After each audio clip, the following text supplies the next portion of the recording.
Alright, and we're live. A little earlier than usual, but we're here. Inside.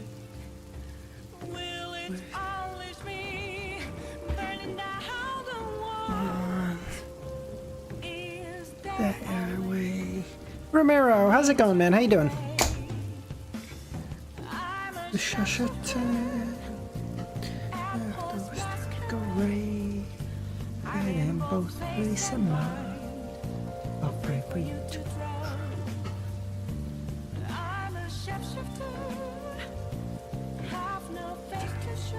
DSV, how's it going, man? Did I say hi again? See you guys later.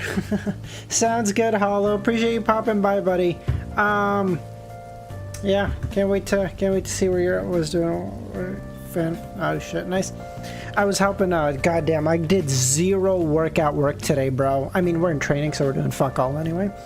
But oh my god, I had to help a friend because she had some courses, like some exam, like online tests that she has to do for like her certifications and shit, and they were coming due, and she was like, I don't know where to even get started. I was like, oh fuck it, I'll just do it.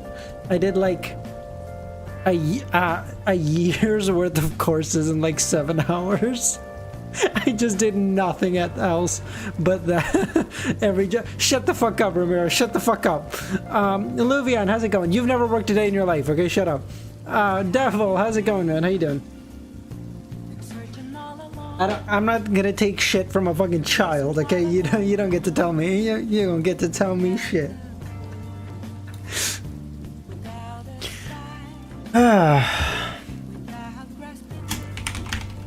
Penis. Wow, that's a bad start.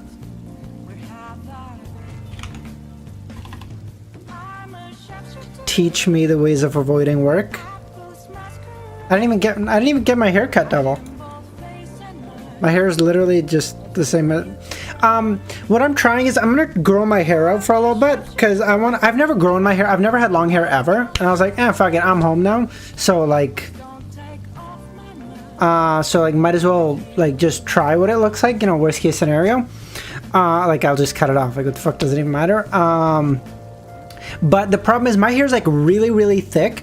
So what I have to do is after I take a shower and it's still kind of wet, I have to put a hat on or it just fucking poofs into a fucking afro. So I got, so like this is kind of the end result of like, it kind of settles down, but it kind of gets mushed. It's like, otherwise I literally just end up with a fucking afro. It's crazy. Grow your hair is like mine. Yeah, no, I've never had long hair. I've never grown it out to, like, I don't want it to, like, I'm probably not gonna have it, like, reach my fucking shoulders or whatever. But, like, I just want to see what it looks like when it gets a little older, you know? When it gets older, what the fuck? When it gets a little longer, you know? Just, like, see what happens. What's the worst that happens? I don't like it. Frill? What? Sorry, I didn't mean to yell in your guys' ear. That just caught me the fuck. What the fuck do you mean?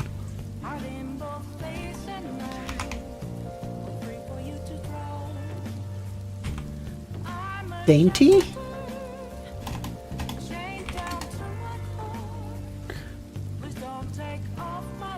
Oh, I'm so cooked. Oh, I'm so cooked. Dude, this word is actually unreasonable, Devil. What the fuck is this word? Giant? Oh my god. Excuse me? Thorn? Oh? Okay, maybe. Okay, maybe we have a chance. H-O-T. Okay, not horrible. Okay. O-H-T.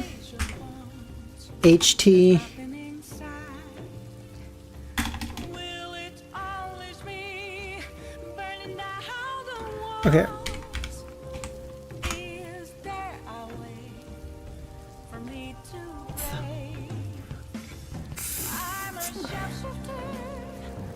G. No, Romero, let me cook. Stop. I got it. I got this.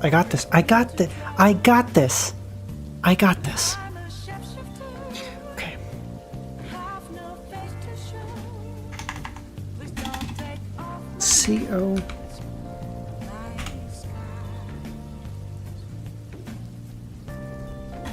The fuck do you mean it's right there? What the fuck do you mean it's right there? Shut the fuck up.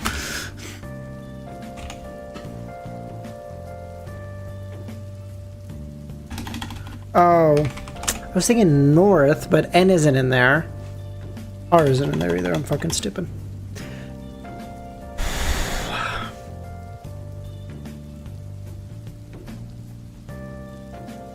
C-O...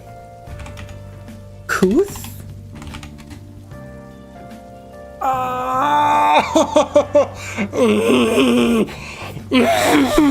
Okay, it's fine.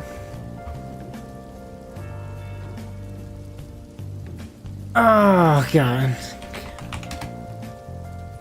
Fuck.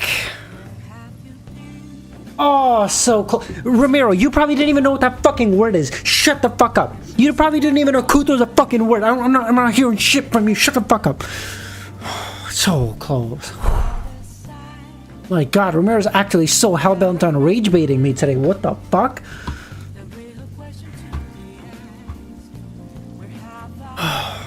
Oh, that was so close.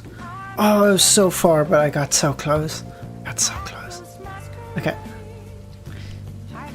Ferris wheel, bumper carts. Merlin, how's it going, man? I haven't done connections yet, so I can carry. No. Trust. Indiana Jones. I know Couth is a word because of how uncouth.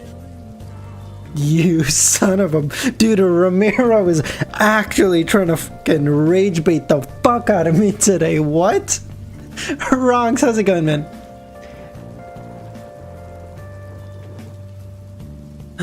Merry Christmas. Happy holiday. Baby. Sunny. Sunny. Bright.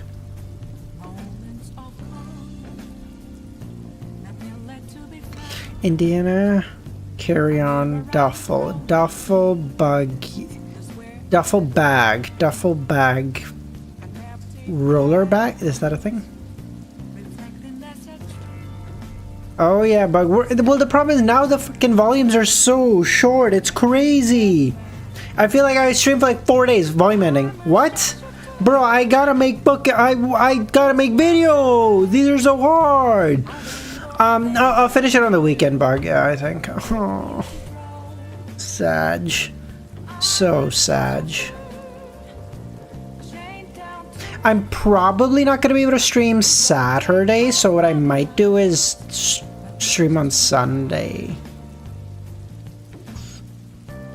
Dude, I actually can't get anything. What the fuck is going on here? What? Devil, I'm sorry. Please carry me. I'm sorry, I fucked up. What?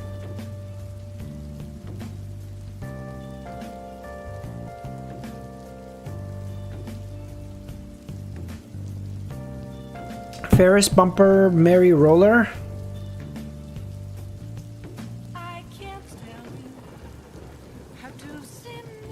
Mary, why?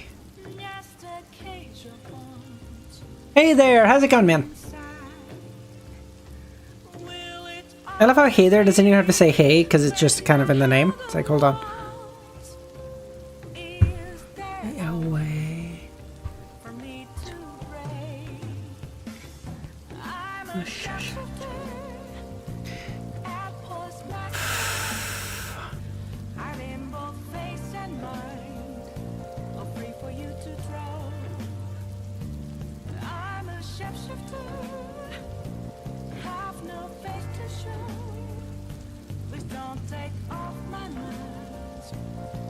I don't even know what I was going for there. Don't even fucking ask me.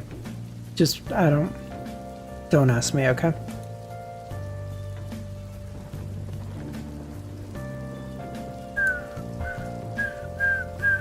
Sunny, bouncy, bright, merry. Sunny, bouncy, bright. Where's Sunny? Oh. Devil is Dude, if he's not cheating, and I don't think he is because he's consistently been like pulling rabbits out of his fucking hats, he's actually Merlin fucking Hermes for this shit. Like, what the fuck? He's so good at daily games. What the fuck is going on here?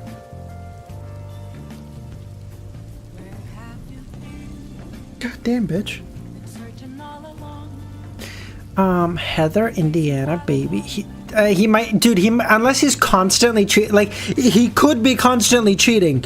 I want to be clear, that's totally a chance. But, like, if he's not, he's so fucking goated, dude. Duffel buggy.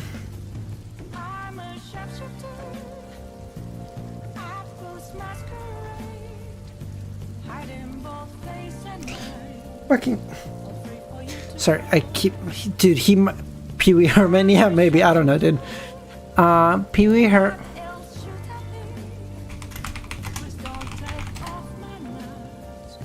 Okay, Pee Wee Herman. Indiana Jones. I'm sure there's a Heather. Is there any. Foolish, how's it going, man? Is there any other, act or like.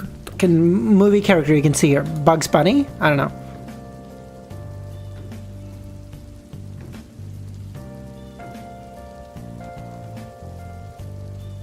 Virus? Oh, Bug coming in clutch. Yes, let's go. I don't know who Heather was, but I clutched it.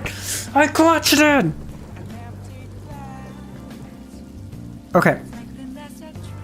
Okay, a duffel bag, a carry-on bag, a roller bag, a baby bag. What? A baby bag,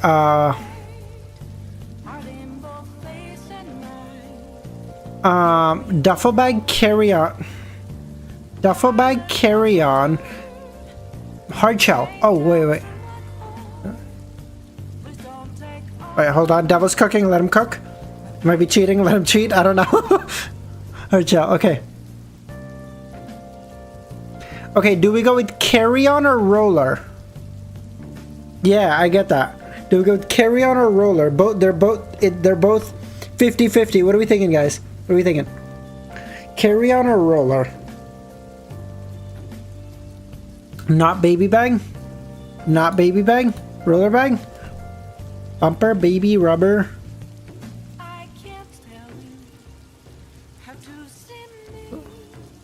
Okay, Devil's kind of come in clutch a lot, so we take his word for it.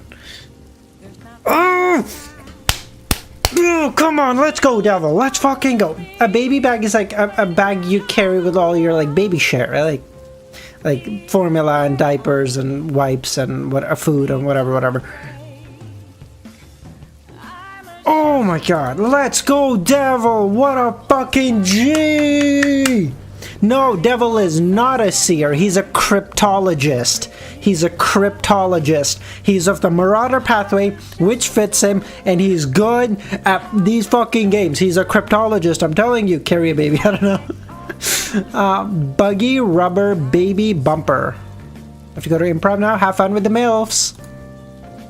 God, Luvian's gonna clip the fuck out of that, but I don't care.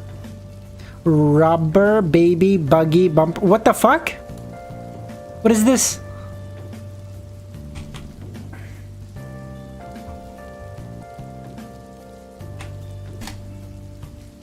What is rubber, baby, buggy, bumper? Excuse me? Do I know what this is? Is primarily known as it's a tongue twister. What? I don't know. It's a phrase designed to sound. I've never heard this before. I've heard a lot of, I know a lot of tongue twisters. I've never had that one. And, interesting. The normal one I hear is like, she sells seashells by the seashore. The seashells she sells are, I don't know, something. I forget the rest. Da, da, da, da. Oh, let's go. I love this song. Da, da, da. Da, da, da, da. Yeah. How much wood could a woodchuck chuck if a chuck could chuck wood? All right, let's start reading. Let's start reading. Let's at least open the fucking thing.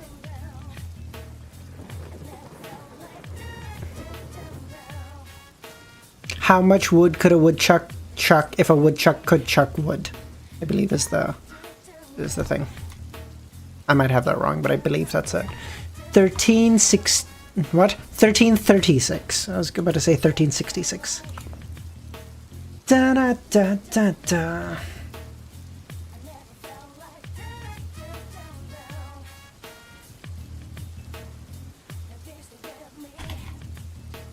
Da da da da da. Show man, how's it going? Skip 30 chapters? Yeah, fuck them. You know what? They can't be that important, you know? Listen, if I read all but 30 chapters, my completion rate would basically be 99%, okay? It would basically be 100% rounded.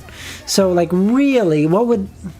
If I just skipped the next 150 chapters and said I finished Lord of the Mysteries right now...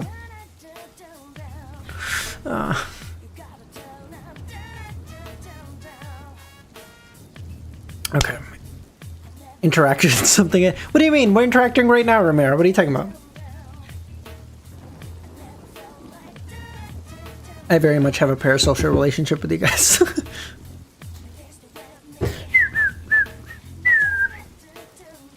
Okay, let's go. Philippe, salut! How's it going, man? I do not know why I think Philippe is French. I couldn't fucking tell you. But every time I see him, I'm like, Philippe, salut! Comment ça va, monsieur? And then my French goes away, I don't know. Okay. Backland, steam locomotive, platform 3.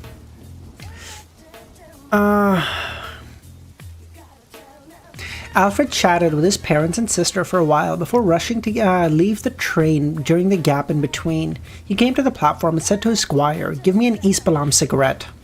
Bro, imagine being such a rich motherfucker. You're like, "I don't like the cigarettes from Backland. Please, get me some from East Balam." The ones from Backland are all... They're for the Commonwealth. I couldn't dare have one. Ugh, they're just infuriating. Like, what the fuck is... Who the fuck is this guy? If the past few years had any negative impact on him, other than mental suffering and pain, he still retained a few bad habits. After smoking plenty of cigarettes that consisted of spice and herbs wrapped in roasted tobacco, Alfred was no longer used to the paper cigarettes that remained quite popular in the northern continent. He believed that they were bland and tasteless, as though they were liquor diluted with water.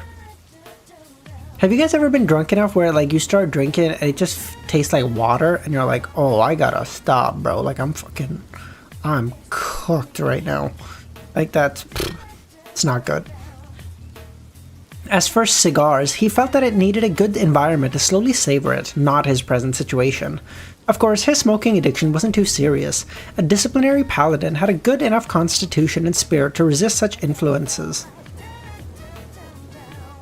Alfred came to the platform to smoke because he felt that it was too stuffy in the train carriage. Besides, his mother often raised the issue of him not being married. That's them bare... No, devil, like, I don't get that unless I'm really... Like, I can always taste it. And then if I'm like... If I reach that point where I'm like, oh, I gotta stop, bro. Like, Romero, you're like 19, bro. Shut the fuck up. And I didn't tell anyone to smoke. I didn't tell anyone to drink, okay? I actually told you guys a stopping point. So really, you're welcome. No, where's my thank you, bitch? God. Get in there. See? Kids these days. So ungrateful. Back in my generation. Thank you. After the squire took it out and lit the cigarette, Alfred brought the stick that was nearly charred black to his mouth. That strong smell entered his body. God, it's making me want to smoke, Jesus. At that moment, he saw a blonde-haired man who looked like a classic sculpture walking over. Alfred hesitated as he smiled and said, "Hibbert, I thought you wouldn't be returning to East Chester." It was Earl Hall's eldest son, Alfred's brother, Lord Hibbert Hall. Hibbert drew a perfect smile. "I'm just a cabinet secretary, not the chief. I won't be so busy that I don't even have the weekend off." Think of children, think of me. Oh, true. In Canada, the drinking age is 21. No, it's 19. Oh, never mind. Hey, there's got it. Yeah. Hey, there's spot on. 18 in Montreal. Yeah, In fact, he had no plans of being a cabinet chief secretary either. His main goal was to accumulate experience in various departments and build up his own networks to prepare for entering the House of Lords in the future. Alfred puffed another cigarette and smiled. Happy weekend. After watching Hibbert enter the carriage, Alfred sensed that someone was looking over. Why aren't there any passengers waiting for the train carriage? It doesn't seem to be full. That's a special carriage. It was pre-booked by an important figure for a lot of money. I know that you might not have seen this before, but you have to remember this happens frequently in Backland and Constant. When those important figures bring their entire families out, they definitely will have more than 100 servants follow. Perhaps there may even be pets, so how could they squeeze in with in a train carriage with ordinary people? True. Gotta bring the 100 servants. God, there's like 4 of us. What, 50 servants would do? What are we, fucking poor? Unacceptable. Is that so? Who's this hotshot? Alfred turned his head to look. There were dozens of people in grayish-blue uniforms on platform 2, quietly surveying the area. The distance between the two parties wasn't small, and Alfred's hearing wasn't outstanding, so he didn't understand what they were discussing. They are? Alfred asked. He could only recognize the uniform that belonged to a railway company. General, they're train dispatchers from all over the kingdom. They're undergoing short-term training in Backland. Alfred adjutant said. Alfred nodded and looked ahead at the platform. The oldest of the train dispatchers had white hair and the youngest seemed to be in his early 20s. Most of them were middle-aged men in their 30s or 40s with grey sideburns. Romero, if I acting... What do you mean acting, bro? I'm not rich. I shouldn't...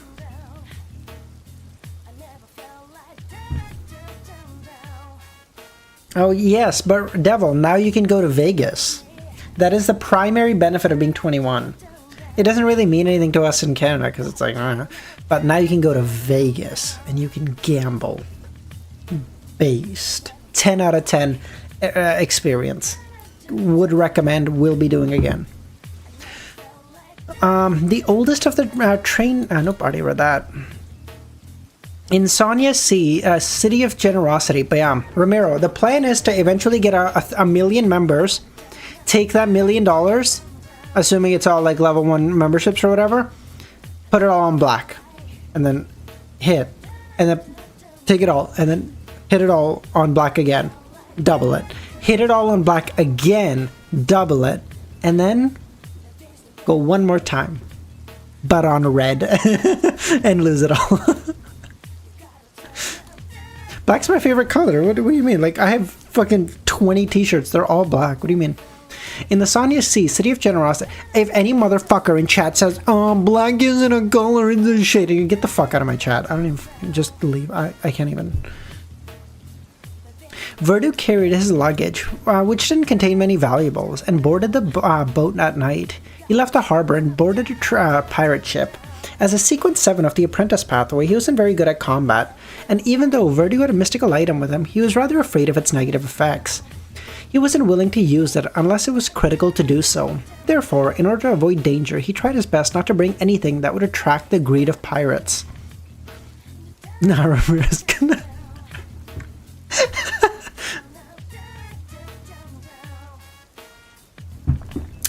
Lower accurate Romero, for real. The pirate on the deck glanced at Verdu and scoffed. There's no need to be afraid. We keep our promises. As long as you pay for the journey, we won't throw you into the sea. Here, you'll be even more safe than a passenger ship. At least you don't have to worry about pirates.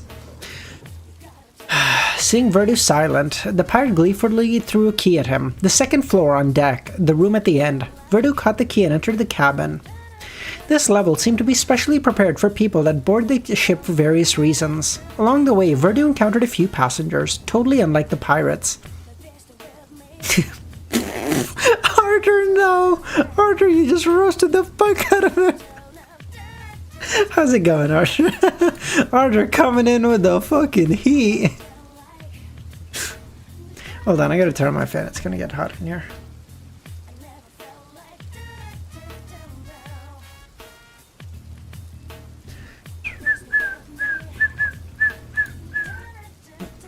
Propaganda. Okay, guy. Okay. Among them was a street girl who was dressed rather scantily, a middle-aged man with a protruding belly and oily face, an extremely cold young man wearing a cloak and top hat. "Do you want to join me?" the lady smiled.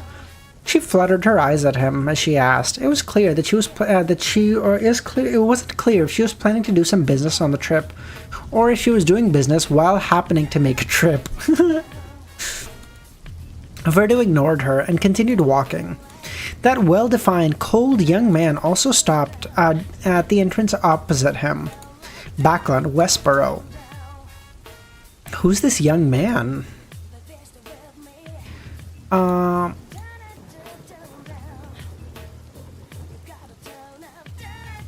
don't know. Maybe because I'm so primed for it now. I'm looking for the protagonist of book 2. I can't remember his name.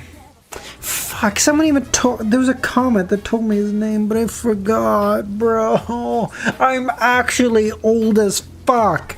What the fuck? How do I forget this? Oh my god. Devil, shut the fuck up. Come in, Gio said. The door creaked open. I didn't look at him, Kami!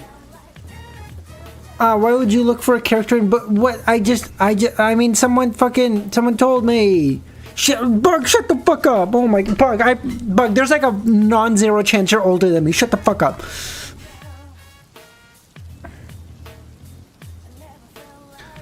Oh, Ramirez, yes. Trudeau. The door creaked open and 2 MI9 members who were under Gio walked in. Colonel, how old are you, Bug? Let's go, motherfucker. How old are you? Colonel, we found some information regarding the investigation of Utopia, the man said. What is it? Gio said. In the past few days, we took advantage of the free time we've had from completing our previous mission to visit all the passengers in Backland that went through that particular locomotive. Okay. We have preliminary confirmation that none of the passengers that arrived in Backland show any abnormalities. They're in good spirits and have no problems at all. So Bug is older than me and he's giving me shit. Oh my god. There's a reason Dr. Z and Queen don't call me Unk, you fuck. God.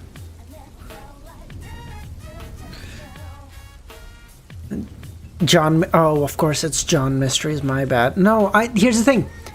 I even know he has like blonde hair.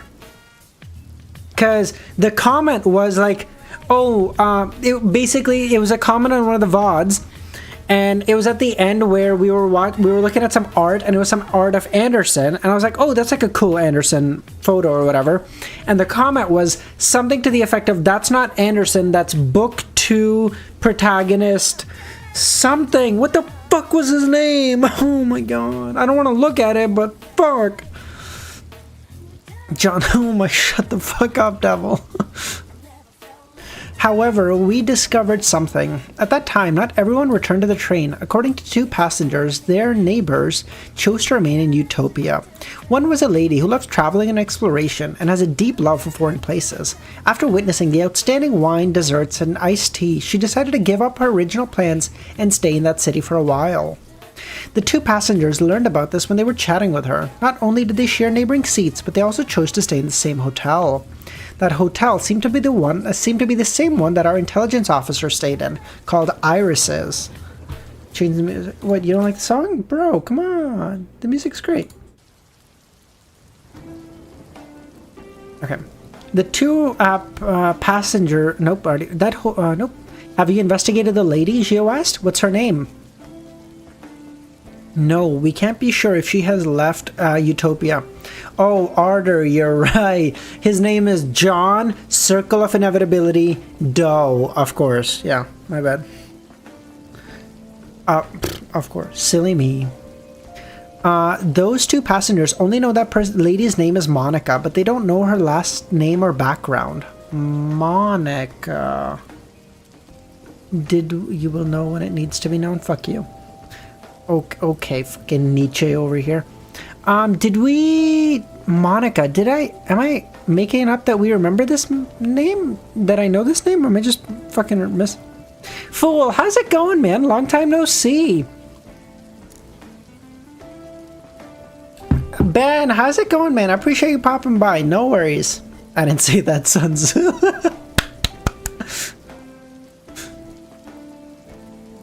Gio tersely acknowledged, your subsequent mission is to investigate this lady, find her family and friends, and confirm she has returned. Yes, Colonel, the two personnel saluted. Moniker from... No. What? Compared to her subordinates, she was actually closer to the truth of Utopia. She already knew that it was a ritual that had a connection with Gehrman. However, she had no way of reporting this.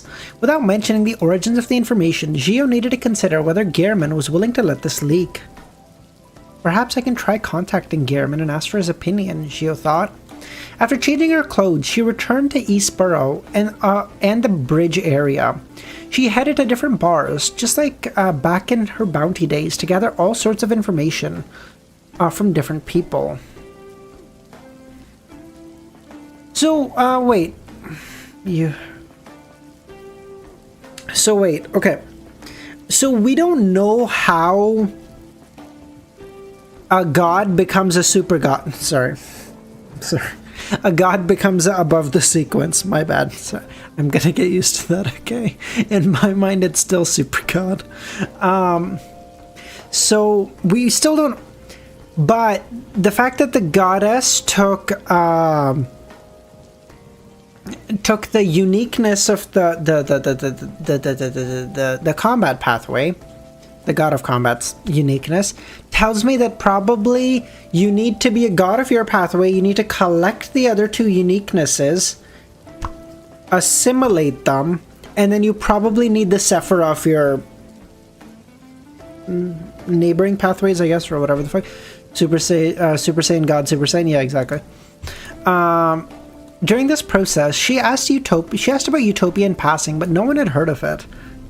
Finally, Gio entered a bar in Backland Bridge area and asked, anyone suspicious recently? She asked the bartender. A lot of people are suspicious, but none have a bounty, the bartender replied.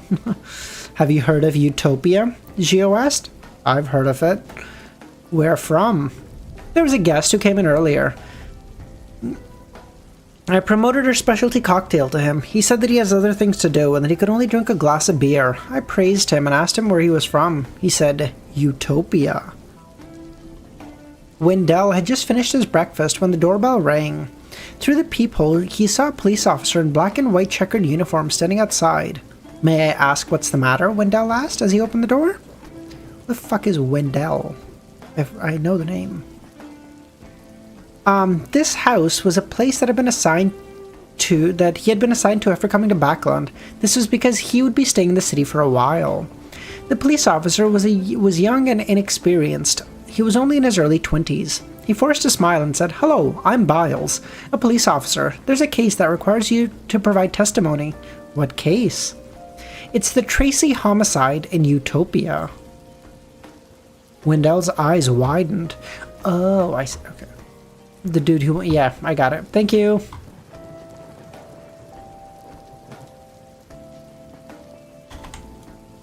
The MI9 agent? Oh, yeah, username was, he was fucking taking it out on... And I mean, I expected it all the same, but that motherfucker was on my ass. Holy shit. The last couple of times just to infuriate him. He would ban me, and the message he would time me out for was, username is abusing his power.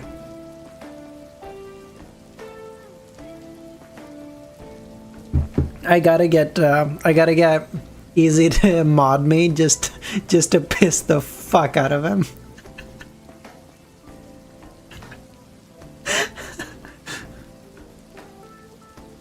Oh god, I would fucking irritate the shit out of him. I wouldn't even do anything to him. I'd just pop in, I'd just be like, hey, the name, how's it going? And then he just couldn't do anything. And he couldn't not see my message. He would just ignore me, that's fine. Like, fuck you.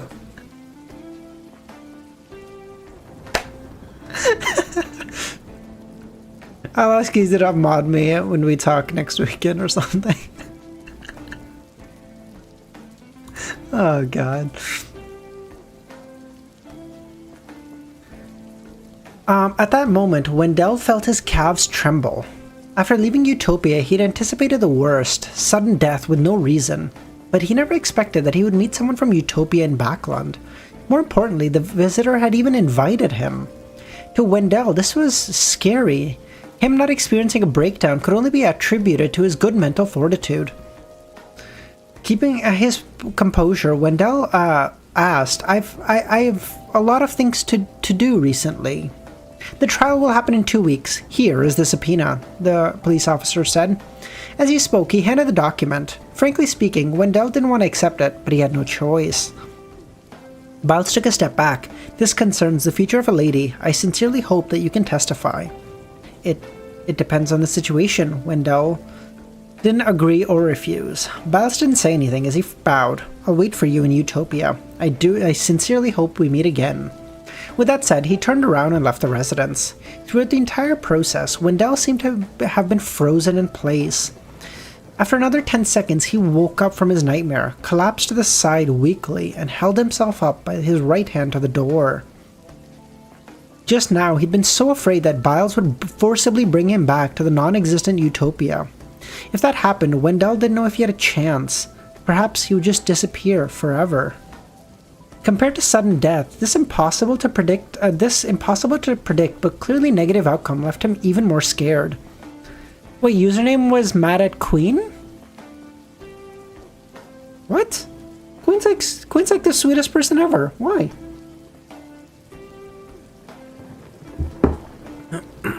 Good lord. My fucking voice.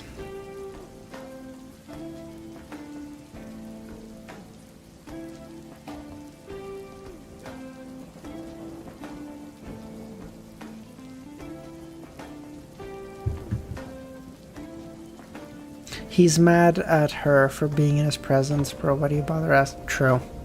Okay, here's the thing. Like I know he was always a little special. Daniel, yes. We just started. We're one. Bro, he's mad at Air for being in his. Oh, Air. Oh, I see. I see.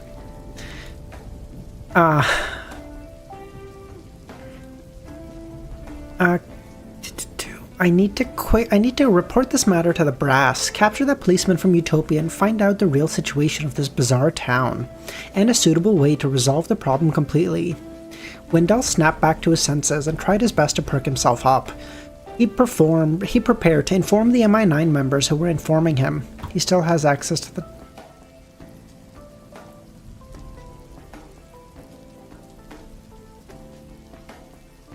To my Discord DSV? Like, as in... I mean, hey, that's fine. I didn't ban him.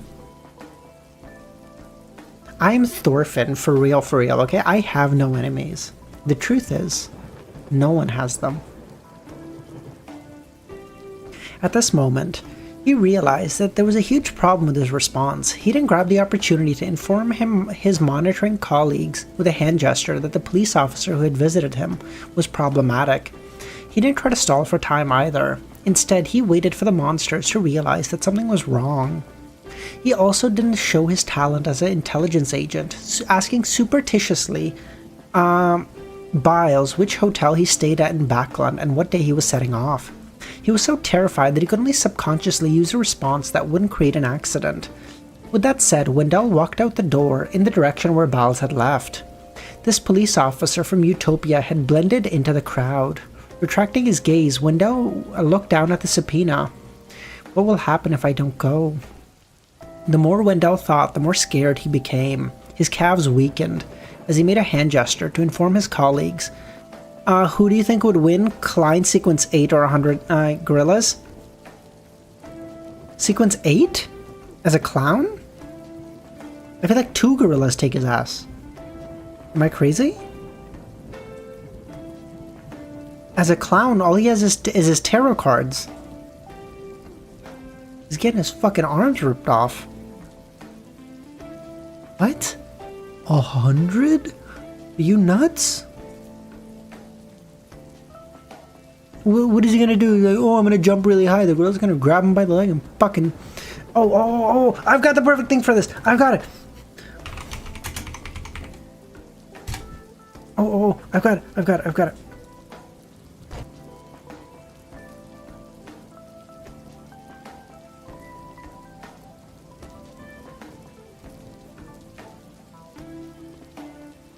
Hold on. I have a meme for this. I'm not kidding. I have a meme for this. No. Get fucked.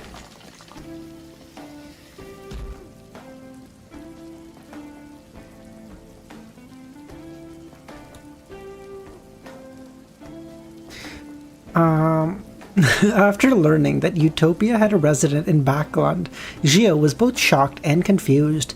According to her previous observation, Utopia was likely in a secret location or somewhere real and illusory. As for why they wanted outsiders, it was probably a ritual.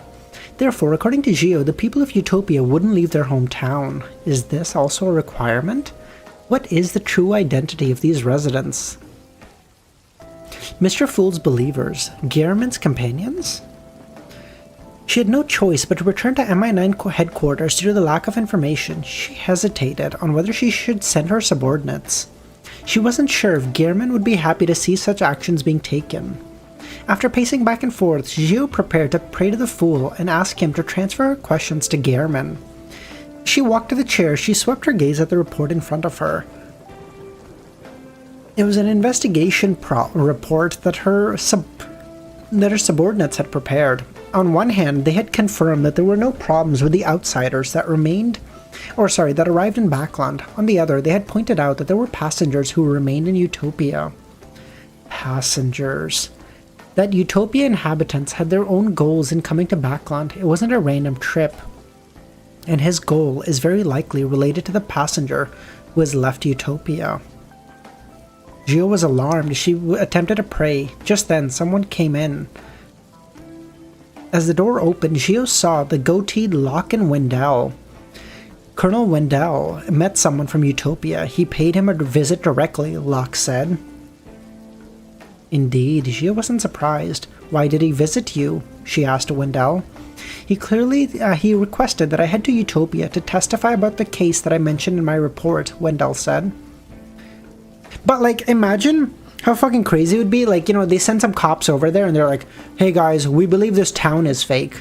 And there's, like, people in the town. There's, like, kids running around. There's, like, police officers. And they're like, what the fuck do you mean the town is fake? What fucking shrooms did you take? What are you on?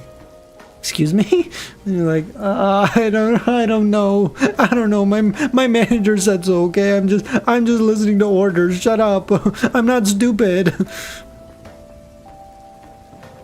He then added, he's a police officer named Biles. I didn't dare ask where he was living. I don't know when he's planning to leave or by which train. To express the weight of the matter, Gio stood up. Locke, summon your team members to look for the rental carriage driver who often prowl for customers around Wendell's residence, as well as carriage drivers who pass by the nearby district, and see if someone had seen Biles. Also, if they have seen him, ask him where he went. Also, send someone to the train station and wait for the entrance to observe the passengers. Yes, Colonel, Locke said. After they both left and closed the door, Gio sat back down and prayed. Soon she received Mr. Fool's response. Gehrman told her, you can carry out normal investigations. When necessary, you can suggest it's a ritual, but it must be included amongst a few other options. Gio heaved a sigh of relief, waiting for her subordinates to report the result of their investigation.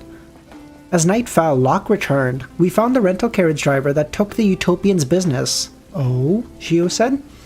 That Utopian originally got the carriage driver to go to the dock area, but as soon as the carriage entered the area, he requested to get off, saying that he had arrived. That street was unfamiliar to the driver, making him feel like he was lost. After leaving that street, he realized that his surroundings had become familiar. Our men accompanied him to that place, but he couldn't find that street. Dude, that's so broken. A carriage driver that knows every street in Backland is like, where the fuck am I, dude? What?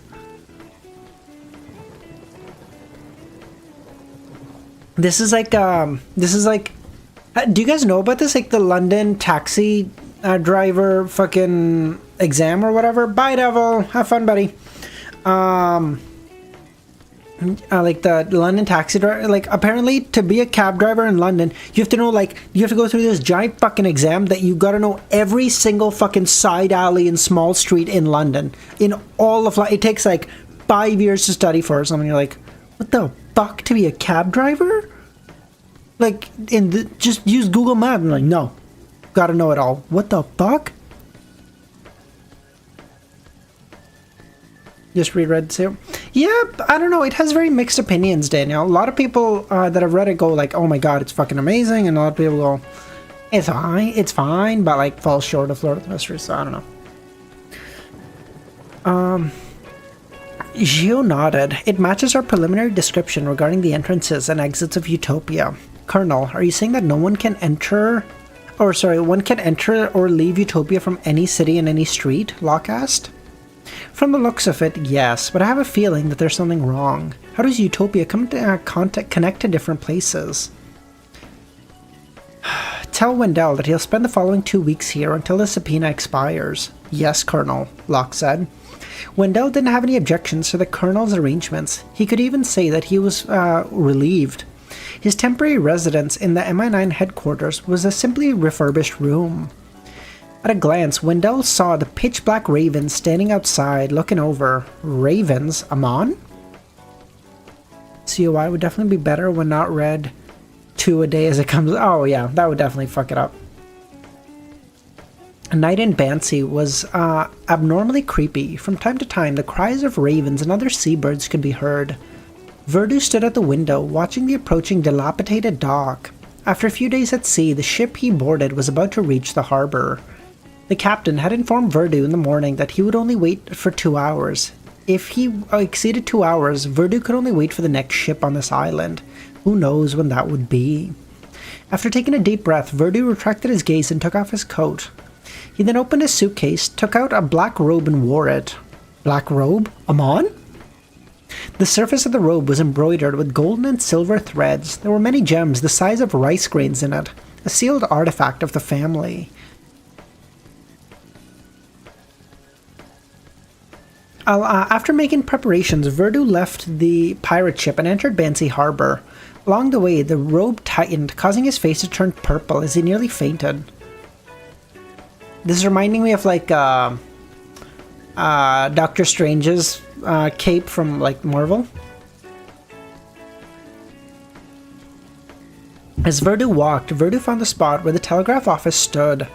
In the middle of the rubble, there were 2 bloody red marks, one that was fresh and one that was old. It was as if they were left behind after 2 people turned into minced meat. Beside the 2 figures on a broken wall, there was an octopus-headed monster wearing armor.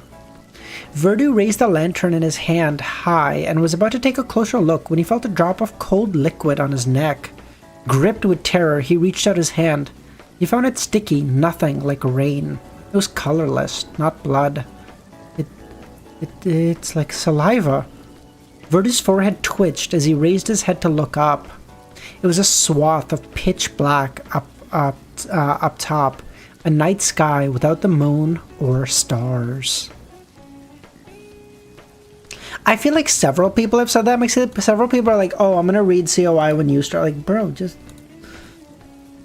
I mean, don't get me wrong. I'm so excited. I find it so cool that like so many people are like, "Hey, like, I just prefer reading it with you, or like, staying ahead of you so that we can talk about it." Either way, like again, this was like one of my biggest reasons for reading this live. Vanitas or something. So sounds good. Where like I just find it so cool. Like I just find it so cool that I have people to talk to about it as I'm like as I have questions or theories or whatever. Like I can talk about it instead of just me just sitting here and be like, yeah, I'm probably an idiot. Like, I just find it so cool. Like, there's, like, instant feedback. I love that. It's so cool to me. And, of course, what the fuck? Excuse me? Is that you frequently get migraine? I frequently get migraines all the same. What the fuck does it even matter?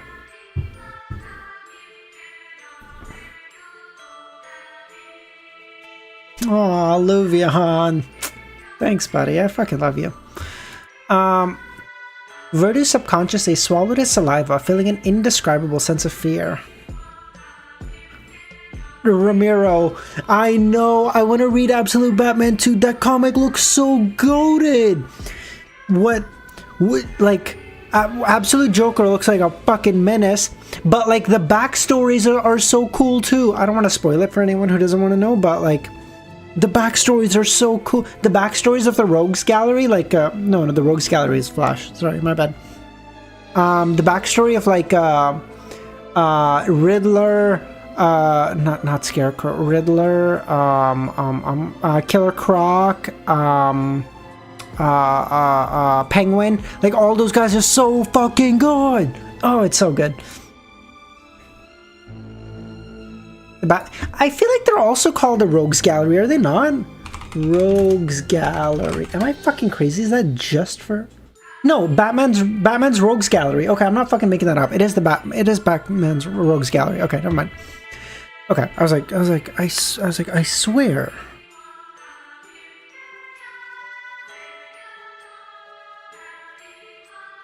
The enemy of our times, the Diddler.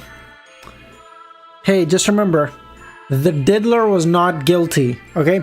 Diddy the Diddler just was not guilty. He just didn't do it. He didn't know what he was afraid of. There wasn't any danger yet. A drop of unknown liquid falling from above was enough to chill his spine. Perhaps it was because the environment was so eerie. Verdu cautiously moved 2 steps outside and observed. In the next few minutes, nothing happened. This made Verdu suspect it was just a bird flying by. It was fresh seawater fish from the island streams, or a sea fish in its mouth, and a slightly sticky liquid dropped from its surface. He calmed himself. 10 minutes later, Verdu confirmed there were only traces of blood and simple murals that were related to mysticism. He didn't rashly attract samples of blood-colored soil or make copies of the mural. Instead, he took out a dreamy crystal. As an astrologer, he had to use his best techniques to confirm if he should. Holding the crystal ball in his left hand, his right hand touched the top of the crystal ball as Verdu entered the state of an astrologer. DSV, I'm like in the most fucked up... So I'm really sorry, I don't mean to get like super political, even though I fucking love politics, but I try not to talk about it on stream too much because, you know, it's personal and stuff. But like, I'm like so fucking fucked up right now where like, with shit like that, I'm like, dude, I don't know if I can fucking trust anything, right? Like with like the Diddler shit, I'm like, what the fuck? Like, I don't know if I can trust anything at all, like, that's happening. But then the other part of me is like, bro, if the entire world is fucking like handled by like elites or whatever, where the fuck are they when Trump is doing the most fucking autistic dumb shit in the fucking universe and just no one stops him? Like, he fucks up the entire world economy on a fucking whim, and all the elites are like, oh well, you know, we'll let him do it for a little bit. Like, what the fuck? Bro, come on, do the elite stuff. Stop him. I don't know. Like, It exploded and scattered, Holding the crystal ball in his hand, his right hand touched the top of the ball as Verdu entered the state of an astrologer. In the next second, the ball shined brightly, and it exploded. Verdu's gaze froze. He stood rooted to the ground, ignoring the pain. It exploded, he muttered to himself. The crystal ball shards that stabbed into his body didn't break through the robe. At that moment, they fell without any blood on them.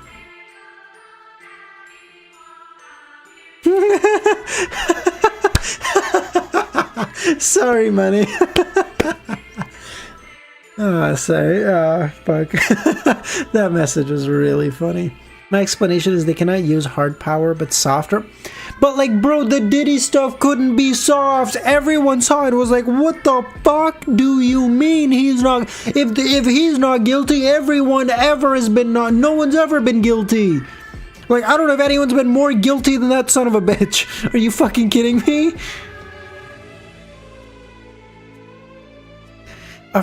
Who is it? Verdu came to his senses as he turned to face another direction. In the ruins opposite him, a figure walked out, a woman in scantily clad clothes. She had hidden herself well and wasn't discovered by Verdu, but the explosion from the crystal ball gave her a fright. Verdu's injured face twisted. Why are you here? PSV, no!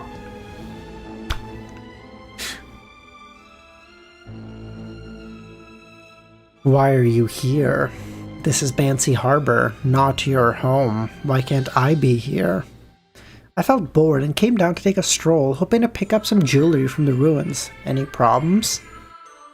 She retorted with a few questions without any intention of distancing herself. Verdu didn't argue. He took out the medicine and medical alcohol that he had prepared, treated his injuries. He then pulled out the crystal ball shards and put them back in his pocket. He didn't want his blood to remain in such a place. Following that, Verdu pulled out an accessory on the robe. It was a door-shaped symbol, formed from 3 rubies, 3 emeralds, and 3 diamonds. In an instant, the robe tightened, accentuating the flesh on Verdu's body. Just as Verdu's bones were about to be crushed, his figure disappeared. He teleported to the coastal mountains outside the harbor. Dude, exactly, Romero. You see what I mean? And like, he's not guilty. That can't be. That's not soft power, bro.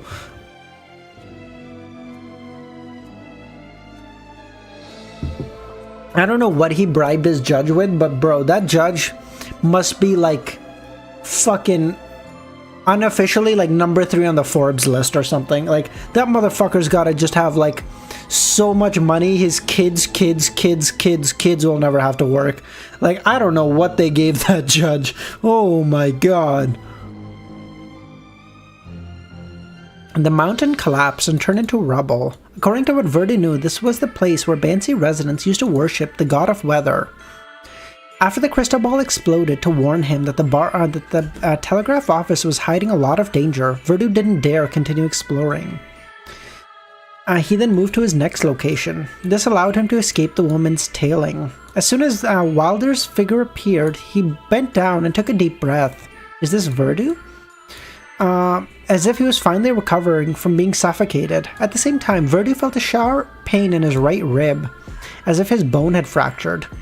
After taking a few deep breaths, he endured the pain and walked a few steps forward.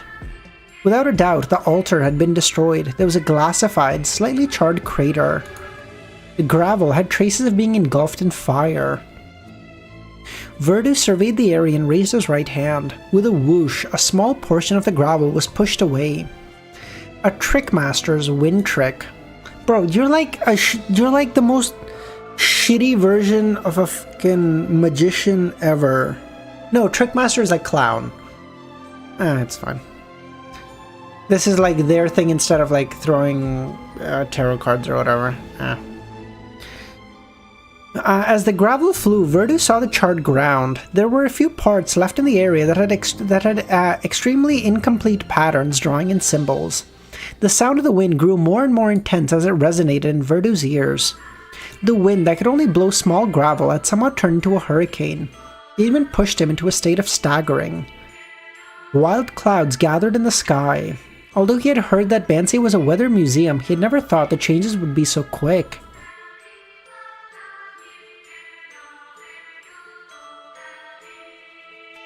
For a split second, Verdu suspected that his wind trick had triggered the storm. As the storm raged, Verdu saw the rubble in front of him fly up, revealing a boulder. The surface of the boulder was crisscrossed with deep cracks, giving off a feeling that it would shatter instantly.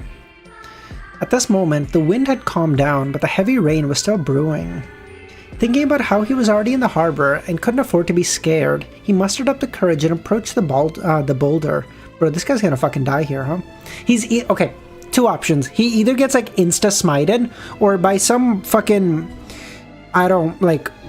some luck or some divine intervention or something, he's gonna fucking somehow get Mr. Door out. Those are the 2 options. He either dies right here or he gets Mr. Door out. There's no in between. 7 to 8 minutes later, Verdu put away the magnifying glass, a mystical item, and sighed. He had already confirmed there was nothing wrong with the boulder. It didn't involve anything related to mysticism. Good lord.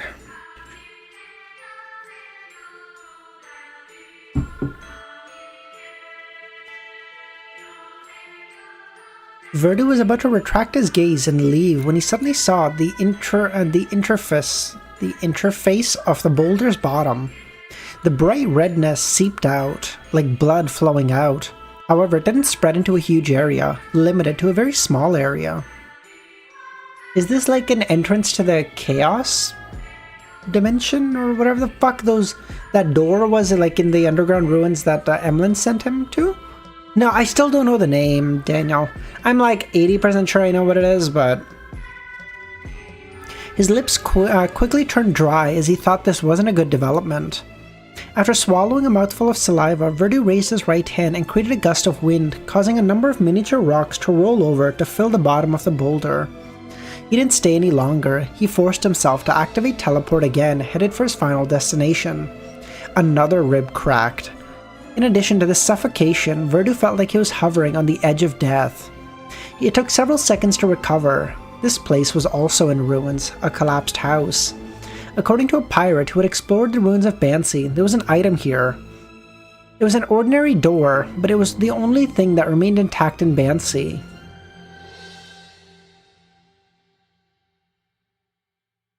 However, they had only taken steps when they collapsed, dragging their spines, their heads separated from their bodies and rolled to the side.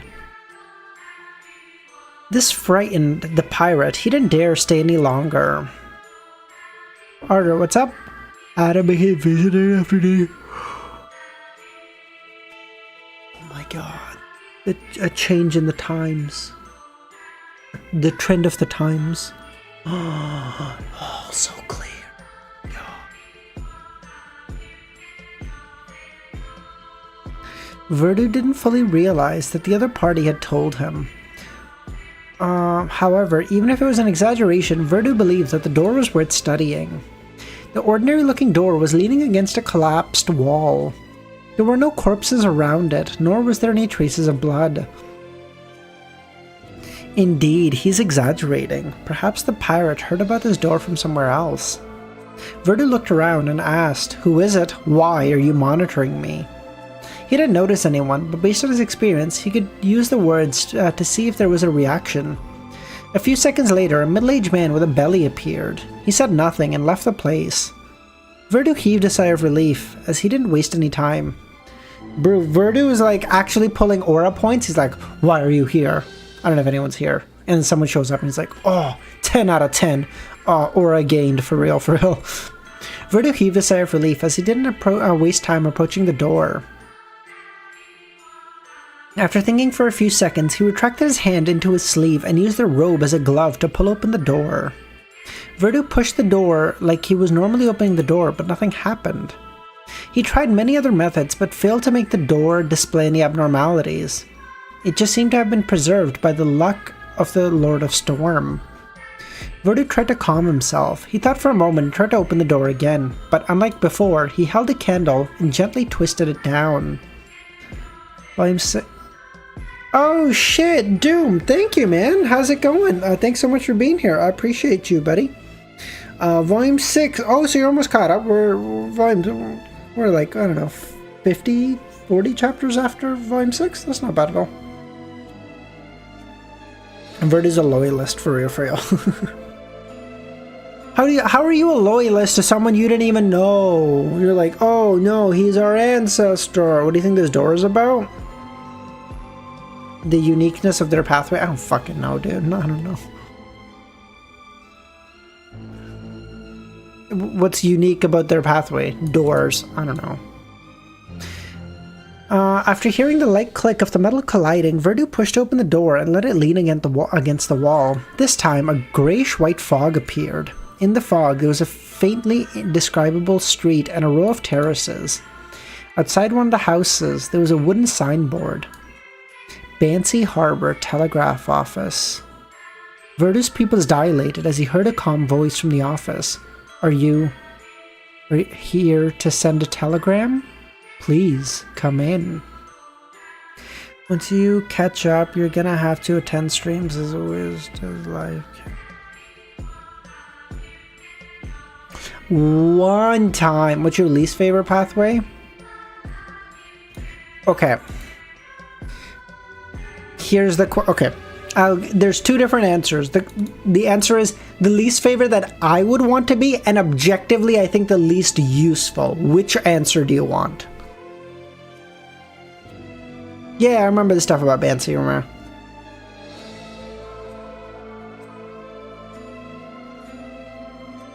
McSeely, stop! No, shut the fuck up. I'm not that pretty, dude.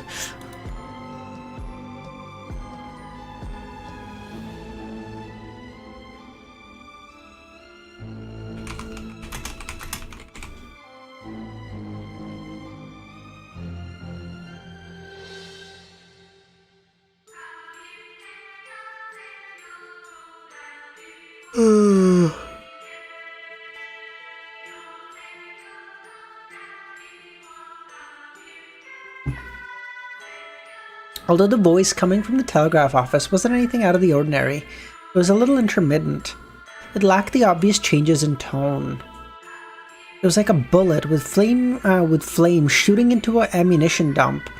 It accurately hit a barrel of flammable gunpowder and ignited the fear in Verdu's heart. The horror that swept into every corner of his body was like a hand that grabbed his heart. During this process, Verdu had forgotten to think. He didn't remember wearing the robe that could teleport. All he did was run through the ruins with his feet, tripping over random things and falling. However, every time he composed himself, he would crawl up and continue running. He looked like he had lost his rationality. Without the force he provided, the wooden door couldn't maintain its balance. It slid down from the wall and collapsed. The grayish-white fog in the shadowy houses disappeared. Oh, wait, McSeely. Wait, what did Kami say? What do you think this door is about? Tell that to the Nazis of today? Tell what to the Nazis of today? Huh? What? What the fuck is... What is going on here? How did we get to Nazis? After 5 minutes, Verdu ran back to the pier. His eyes were wide. He was filled with panic and confusion. He didn't notice there was a figure standing on the deck of the pirate ship, a young man wearing a half-top hat and long black trench coat.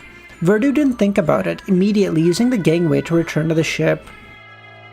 Yeah, how do you admire someone you don't... Oh. Oh. True.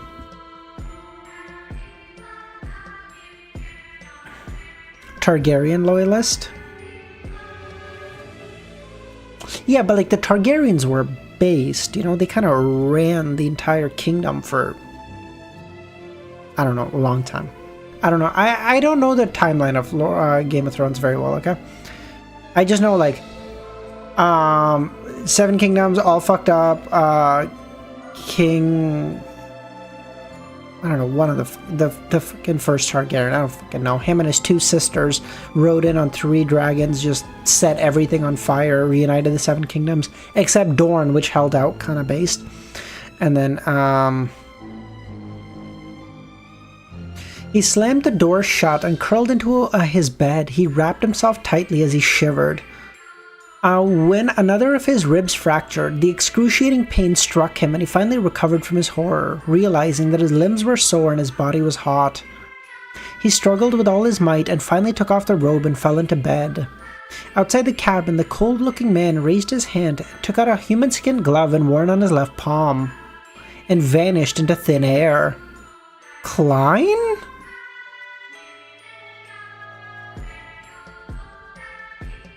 He bent down and raised the wooden door, allowing it to stand on its own. On the heels of that, the man in the black trench coat mimicked Verdu's actions. He reached out for the handle and twisted it.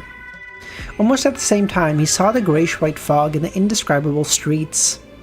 Amidst the houses, the clearest, most eye-catching one was the Bansancy Harbor Telegraph Office. At this moment, the calm voice said, "Who are you?" "I'm Gehrman Sparrow," the man replied. The interior of the telegraph office fell silent. At that moment, Gehrman turned his head. In the deep end of the street, a figure walked over, wearing a straw hat and a towel around his neck. He was bending over to pull something. Straw hat? Monkey D. Luffy? No, Romero, I wouldn't do that. What the fuck is wrong with you?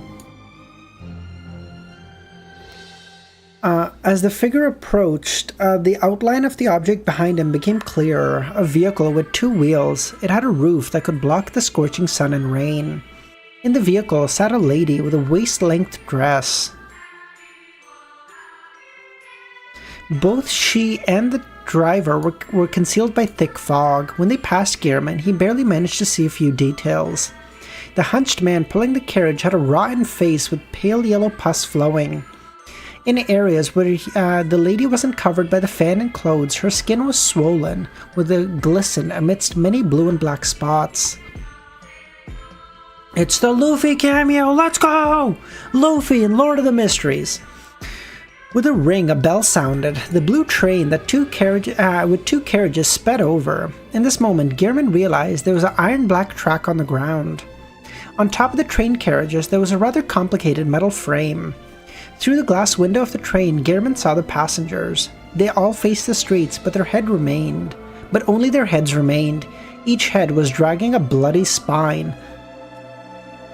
Where the fuck does Cuttlefish come up with this shit? Dude, he's gotta be fucking on some, like, chemical, fucking medicinal grade fucking, I don't know.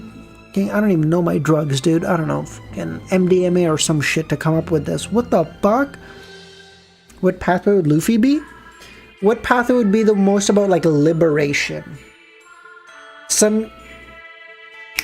Romero. It has to be Bard. It has to be Bard. It has to be. Come on, you get it. Zaza, how's it going, man? It has to be Bard.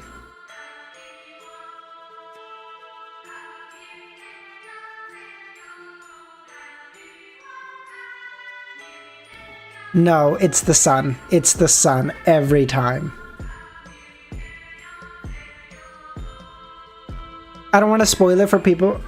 Has everyone seen one? Can I talk about One Piece readily? Are you guys okay, or am I spoiling it for anyone?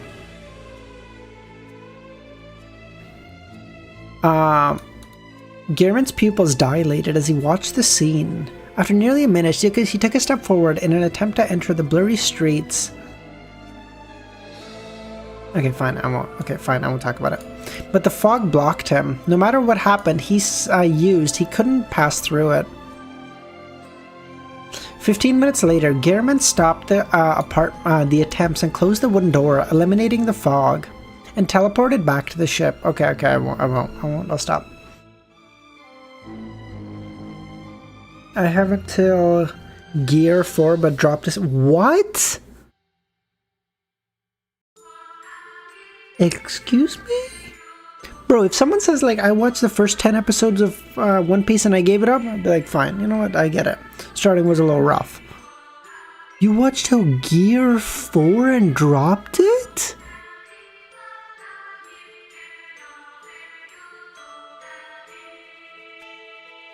What?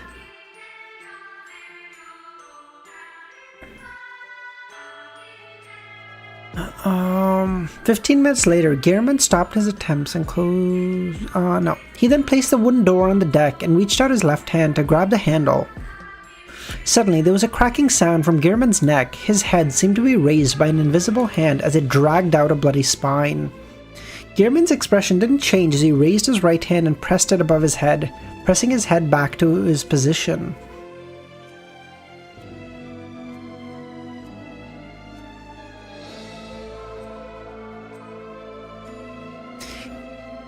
Immediately following that, he turned the handle as though unaffected and pushed the door open again. But this time there was no fog, nor were there any streets, houses, or trains. In the next second, the door rapidly decayed, turning into a pile of mud, as though trying to avoid its fate of being tested. Gehrman didn't stop it. He took out a gold ring embedded with a ruby and wore it for nearly 10 seconds. As the ring vanished, Gehrman reached out his hand and pulled out the same ordinary door from the void.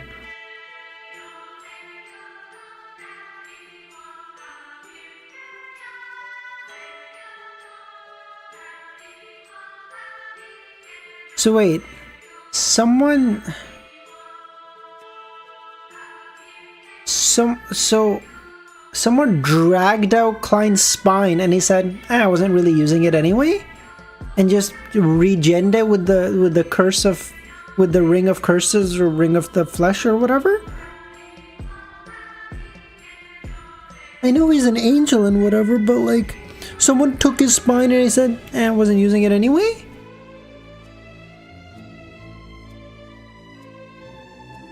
No, he pressed the... Wait, what?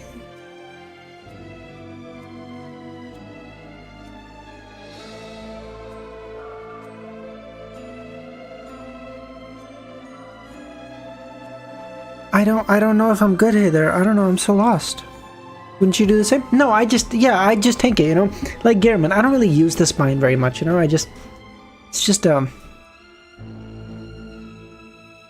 an accessory, really. I use it because, like, everyone has it. I don't want to feel left out, but, like, I don't really need it, you know? After confirm... Salavkui, thank you so much for the membership, dude. I don't actually know if you're in chat right now or you're just watching, a VOD right now, but all the same, if you are here, thank you so much for joining, dude. I'm like 99% sure he's actually not here, but all the same. Oh, you are here! Fuck me! Thank you, dude! Holy shit! Gehrman's expression didn't change as he coldly raised his hand and pressed it above his head, pressing his head back into his... Yeah, but that's pushing his head down, because in the paragraph above it said the lady moved his chin up or whatever, and I was just putting his head back down. He didn't say like he pushed his spine back in. Salavku, thank you, seriously, dude, for the membership. I appreciate it. Seriously, thank you to all the members. Y'all don't... Seriously. It's like, it's basically all of my fucking revenue from YouTube, unironically, just because every fucking stream is demonetized and making a video takes fucking ages for me. So it's like, it's literally all of my fucking ad revenue. Dude, shut the fuck... Okay, fine. You know what? You guys are right. Fuck you. Fine. He just pushed his spine. I'm the crazy one. Someone took his spine out and he said, yoink, and just ate it back.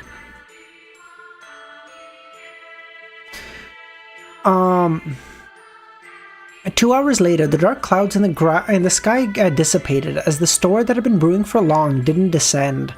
When the pirate ship was far away from Bansancy Harbor, Verdu, who had finished treating his injuries, took a bottle of medicine and allowed himself to fall asleep. In the hazy dream world, he ran into a desolate moor, looking for something frantically. Suddenly, Verdu heard a faint voice, the great god of war. You heard of the 5-second rule? Oh, true. True. The great god of war, the symbol of iron and blood, the ruler of chaos and strife. This sentence repeated over and over, but it didn't alarm Verdu enough to snap him out of his dreams. After some time, Verdu finally woke up. At that moment, the morning sun shone into his cabin. Verdu sat up, realizing that he didn't need to use the powers of an astrologer to recall the lines of the honorific name he had heard in his dream. The great god, is this Medici's? Whose is this? And his relatively rich mysticism knowledge told him that it was referring to a hidden existence at the level of a deity. Is this the result?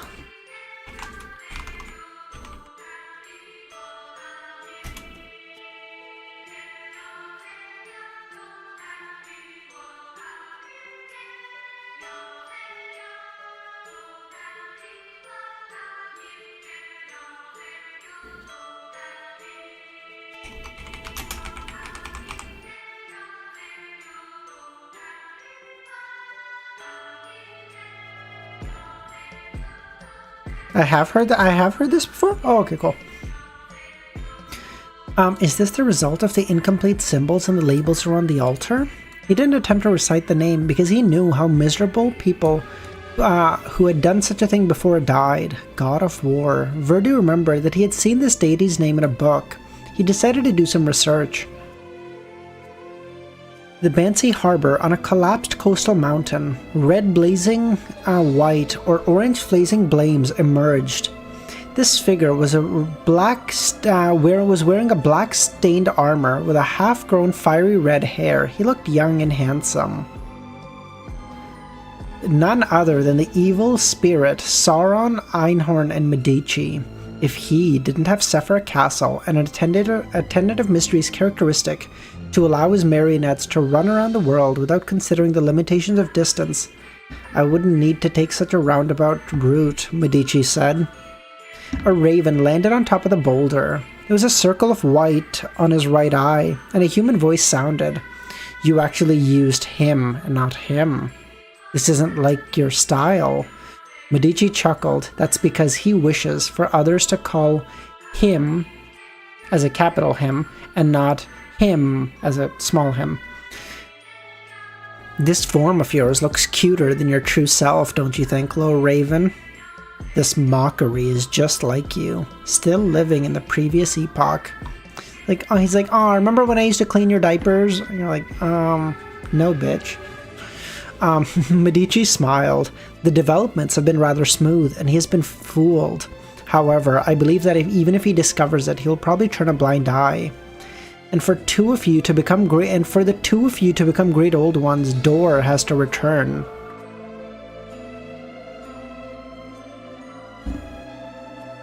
Huh?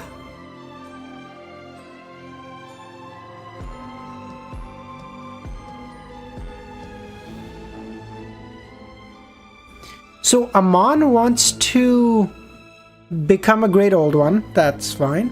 But he's also okay with Klein becoming one. But how is that possible? There'd only be one possible because they're off the same neighboring pathway. Huh? Amon, how's it going, man? Sorry, I'm a little confused.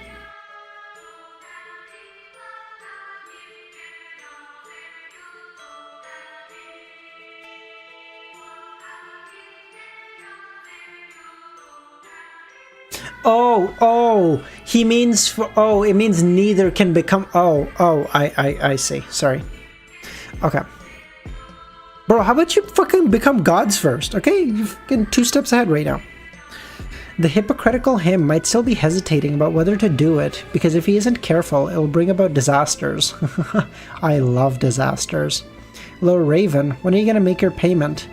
If you don't have enough strength, I won't be able to gain the trust of the brainless Abraham.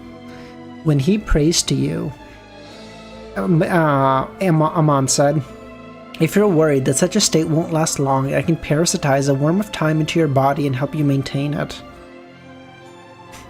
Medici turned his head to see Amon fly away as he wore a solemn look.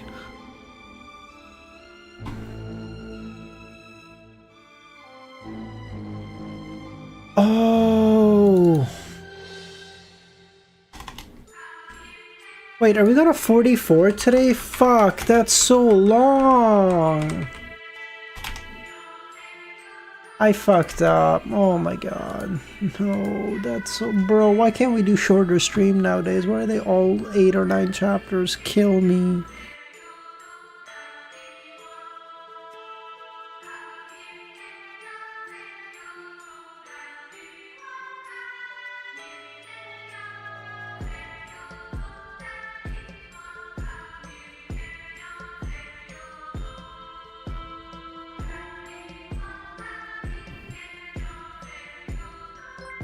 Athmani, no, dude! Are you... Holy shit! Money, no, I would... Dude, I was kid... Thank you, dude. That was... Thank you so much, dude. That was not my intention. Fuck, sorry. Thank you. Sorry, I've never been good at this stuff. Okay, I'm sorry. I don't have any. Okay, we gotta. Okay, I gotta give him an honorary fucking high sequencer on the Discord now. It's like Dude, seriously, thank you so fucking much. Oh my god.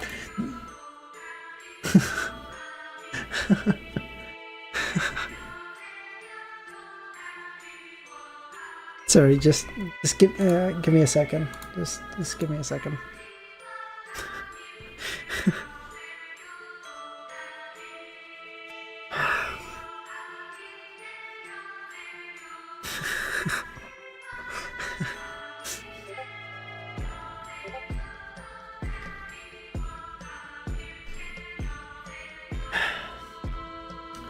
Sorry, I'm back. Thank you so much, Othmani. Holy fuck. Sorry,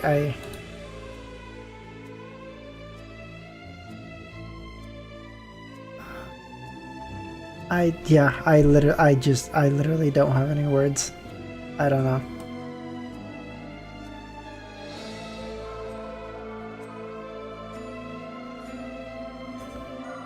Alright. Pull up rain bet. Alright, you know what? Put it all on black right now. No, but what I will do is, just because we haven't gambled in a long time, let's go gambling. Fuck it. It's been a long time. It's been, oh my god, it's been like a week. I don't think any of the normal robbers are here, so I can actually kind of go nuts. 100,000, 10,000, 100,000, million, 10 million. Fuck it.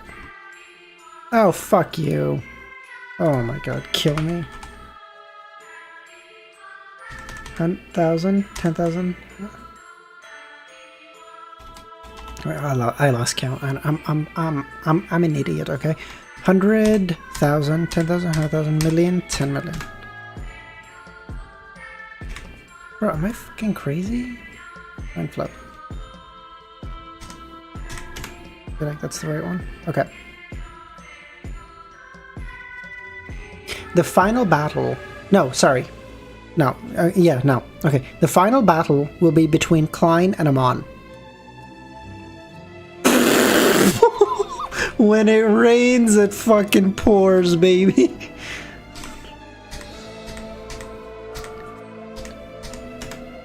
It's been, yeah, I know. Dude, hey there, I thought it would be so much longer. It's been a week. Dude, I'm like, oh my god, I've been such a good boy. I haven't been gambling recently. It's been 1 week. I was like, it's been like a month. I haven't done anything at all. It's crazy. Oh my god, dude.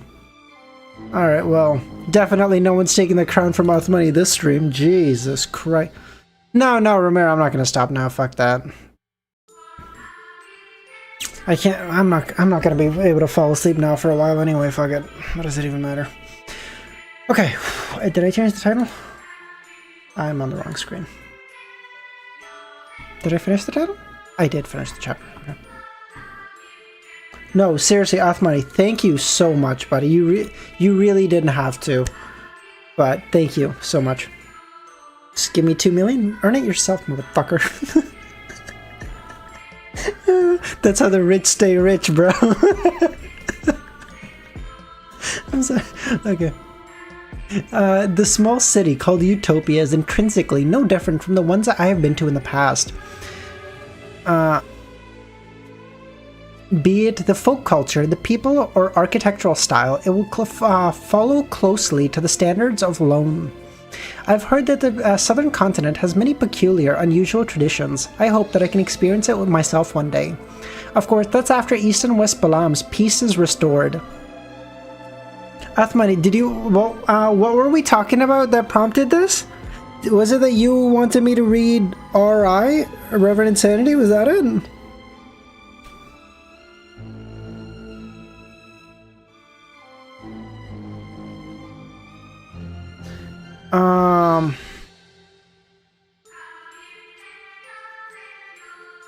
Speaking of which, yeah, no, fuck that, no. You see, listen, I was always going to, but now I have a great excuse to tell Ramiro. Listen, Ramiro, I can't not do it now. I have to. The guy's fucking goated. I have to read it now. Come on. Have you read it, Othmani? Wait, actually, curious question. How many of you have read Reverend Insanity? I'm curious. No.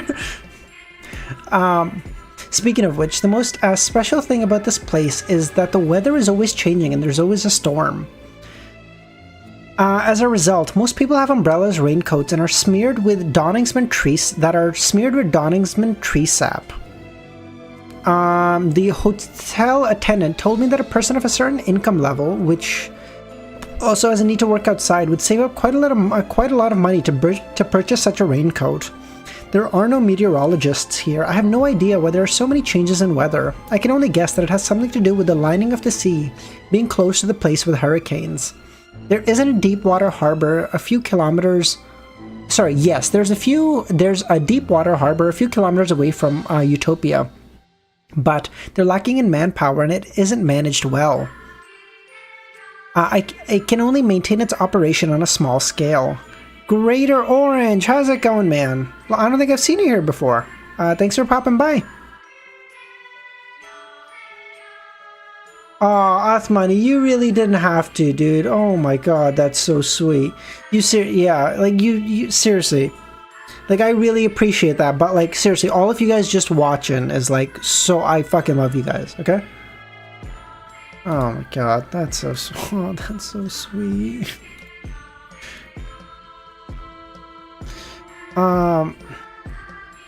They don't have many local newspapers either. After all, it's just a small city. The paperboy normally sells Tussock Times, Desi Mirror, and Sea Wind News. The second reason I like this place is because many people in Utopia are optimistic and are very enthusiastic about life. Seriously. Aww. That's money. Aw, W, buddy. Fucking love you. When I wrote this down, a band happened to pass by. It's not a professional band, but a group formed purely from amateur enthusiasts. Among them, there are civil servants, law enforcement officers, solicitors, professional policemen, and school teachers, candy factory workers, shop owners, and among them, those with money are responsible for large musical instruments.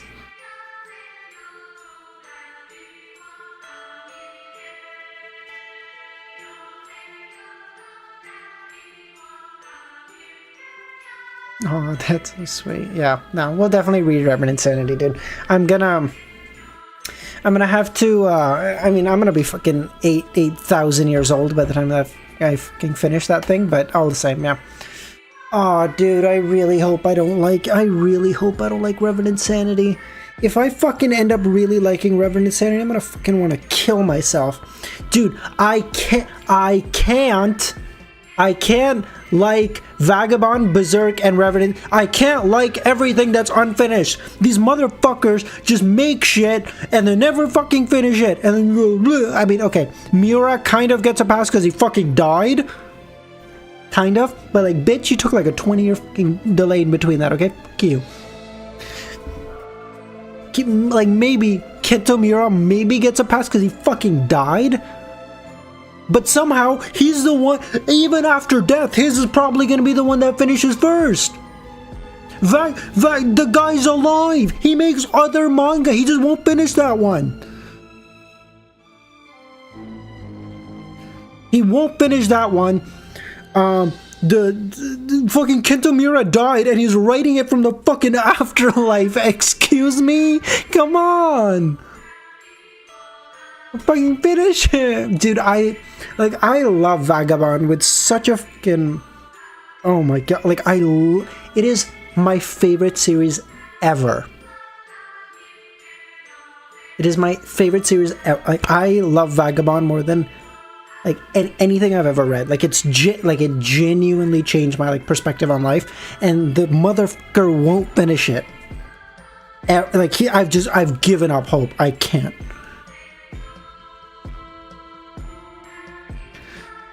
Okay, sorry. I needed to get that rant out, okay?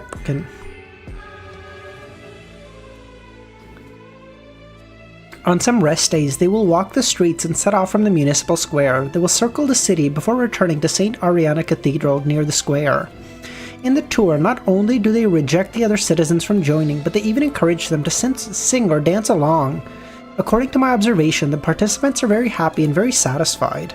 This gives me a feeling of being full of vigor. I have to admit that it's very infectious. I've tried to join the tour, and I've forgotten my troubles in the revelry of music, dancing, and singing. They aren't on a tour today. Instead, they're showering their blessings to a newly wedded couple. Speaking of weddings, what I don't understand the most is that it only has the goddess's cathedral. One ought to know that in most of the kingdoms, even in a small town, there ought to be 2 cathedrals, but one for the goddess and the other for the Lord of Storm. Oh yeah, fuck.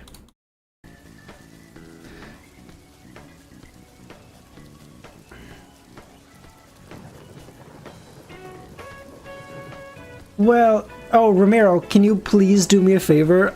Whenever next time Easy streams, and you're on, I just message me on Discord. Just do me a favor and give me mod powers on Easy stream. I'm not there often enough for it to fucking matter. I just want to be able to send messages to username with impunity. I just want to take away the last little bit of power he has. No. Keep username, keep his mod, because it's whatever, that's fine. But oh my god. I don't even want, I'm just gonna message normal, and then occasionally I hit him with username abuse, or I love you username or something. YouTube is shit because I need YouTube. You need YouTube comment? Really? Okay, yeah, no worries. Yeah, no worries. I'll do that. Thank you, dude. I'm not even gonna, it's not gonna be all I do, but just 1 in every 10 comments or whatever, I just go username. Abusing your powers, are we, buddy? And then just leave them. Oh my god. Okay, I actually need to fucking lock in, dude. I'm gonna be here for 4 hours. I'm not gonna sleep tonight. I'm probably not gonna sleep after that fucking dono anyway. Oh my fucking god. Okay, before today, I couldn't imagine that an ordinary town in the kingdom would only believe in one deity, but this doesn't cause too much trouble for me. Before I turned 18, I could only believe in the Lord of Storm under the influence of my family, but after I graduated, I came to the understanding that the goddess is the most compassionate, benevolent deity. I think that's only for creators, Luvian, because I can do that, but mine is through the YouTube. Oh, Athmani, stop it. Because I have to do it through studios. Back to the wedding. I participated in a wedding a couple days ago. I discovered that Utopia has some special customs. Out of all of them, what I admire the most is when the priest pronounces the man and wife, the groom and bride will bow to each other. No one is superior in their relationship, and they only sincerely express their gratitude at being able to spend their life together. Aw, that's so sweet. This might be an expression of equality between a man and woman, but it also makes me think again that the goddess is from Europe. Or America. Oh yeah, I guess it was after Chernobyl, so after at least 1984. So yeah, could be America too, or Canada, I guess. North America or Europe. I'm telling you, man. I got a theory. Boys, I got a theory. I got a book theory. I gotta coin that. Yeah, it exists between men and women, Audrey. It's just racial minorities that's not the case. In addition, there may be some special love segments, or what? There may be some special game segments after the wedding. Whew. This may be a rather embarrassing matter for them, but to the guests, it's very interesting. At the wedding, I heard the best love stories so far. If there's a chance, and if you, my dear reader of the particular column, enjoy it, I'll consider retelling it. The most important reason why I like Utopia is the food. The food here is amazing. She's a oh, true DSV. She's a gym goer, tatted up goth mommy. For real, for real. Luvian, you can clip that, buddy. I want that clip. Send it to me on Discord, please. The most important, no, I already read that. Be it the most basic beefsteak, fried pig chops, charcoal barbecued meat, spiced fried fish, or even more complicated, more difficult stewed mutton with peas and thick cream soup and butter potatoes, roasted potato skin, all of them have reached a level of master chef in the city. Bye, Zaza. Have fun at school, buddy. In the staples, that don't seem to allow for experimentation. The chefs of Utopia haven't given up. I've eaten all kinds of toasts from in this city.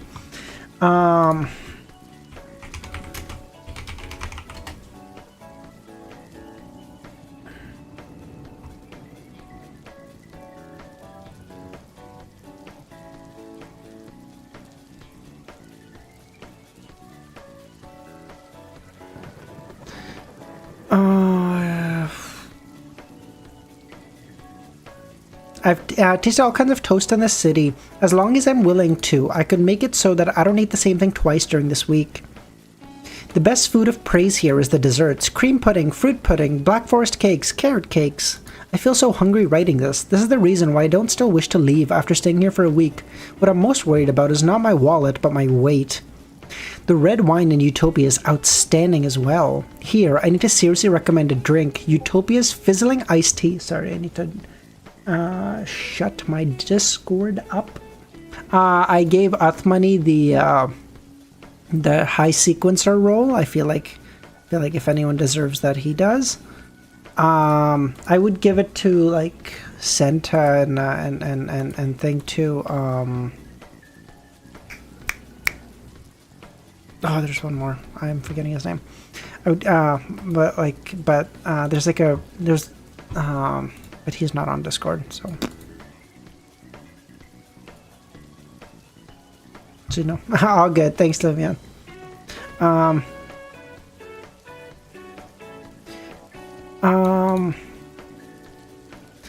Here, I need to seriously recommend a drink. Utopia's fizzling iced tea. Oh no, Uthmoney, it's all good. And it has an even more amazing experience beside the sweetness and bubbles. It's not about how often you speak, buddy. It's all good. Every night, I would go for a stroll in the municipal square, and there's also a place where most utopians like to go for entertainment. They have an extraordinary love of pigeons. Wait, Kami, what happened? I met an artist at the municipal square. His name is Anderson. He's handsome and his skills are impressive. Unfortunately, he's a mute. Wait, he made Anderson mute because he doesn't like him because he doesn't shut the fuck up. Love it. I also met another writer. His name is Alzu, a rather strange name. He said that he writes long novels, and he asked me to appraise the beginning. I won't comment on his novel, but I was just curious about a few familiar names at the beginning. It included Anderson, Wendy, oh yes, the boss of my favorite bakery. I raised this question and also told me very seriously that when a writer can think of names for characters, it's very reasonable for them to use someone they know as a reference. I agree. Since this column is too narrow, I'll contain my thoughts and end it here. Love, Charlotte. Monica put down her pen and seriously read the manuscript twice, changing a few words and correcting a few errors.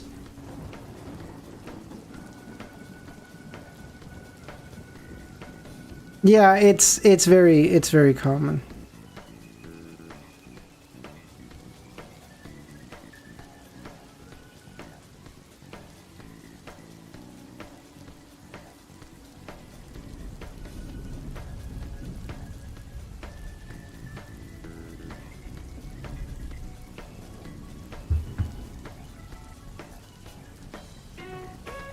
She is a writer. She wasn't famous at first, so she could only rely on writing third-rate romance novels to maintain her life. But after she changed her faith to the goddess, her father almost cut her off. However, ever since Miss Four's Walls, who had written Stormwind Mountain Villa, this is such a good callback. So you give me a few minutes. Zazo, I've given you money before. You said you'd pay it back, and you never did.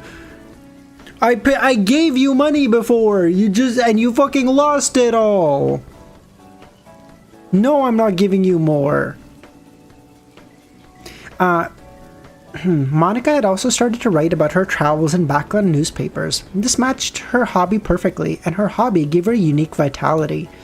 Charlotte was her pen name. After writing dried completely, Monica wrote another copy and stuffed it into an envelope. After confirming that the address was correct, the black-haired lady with the Desi Bay style carried her handbag and left the hotel. This post office was near the telegraph office, where whenever Monica passed by the latter, she would always find it a waste. From her point of view, Utopia rarely needed to send telegrams. It was too extravagant to specifically build for a telegraph office. By the way, have any of you gotten an ad so far in the stream? At least those of you that are not using ad blockers, obviously. After sending the letter,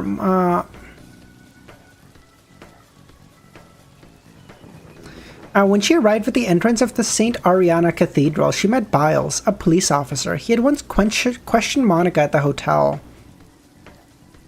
Unfortunately, Monica didn't know the man named Wendell. After greeting each other with a nod, Monica entered the cathedral and found a seat. 3 times? Are you fucking kidding me? Excuse me? What? Okay, fuck this.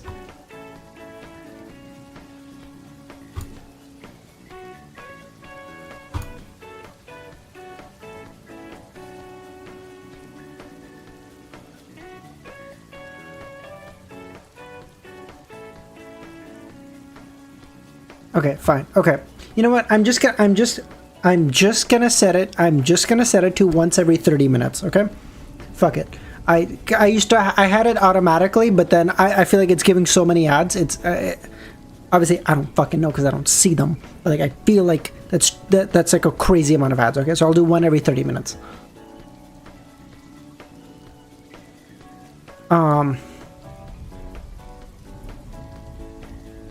After greeting each other with a nod, Monica entered the cathedral and found a seat. She listened quietly to the sermon of the priest named Townsend. This was a priest she found to be the most clergyman-like she had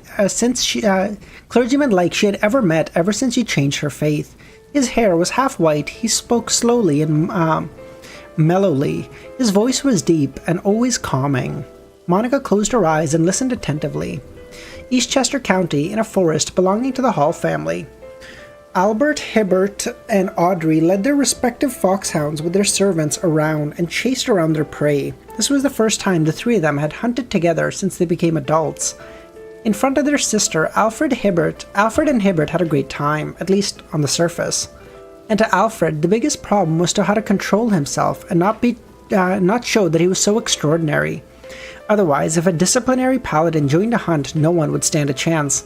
Your sister runs faster than a train. You don't... I don't even pay... This is actually true. You know what? Fuck it. I'm just gonna fucking do them manually. Fuck it. All the streams are fucking demonetized. What the fuck am I making you guys pay watch ads for? If I don't get anything out of it. The fucking music people make money off of it. Fuck it. You know what? I just turn them off.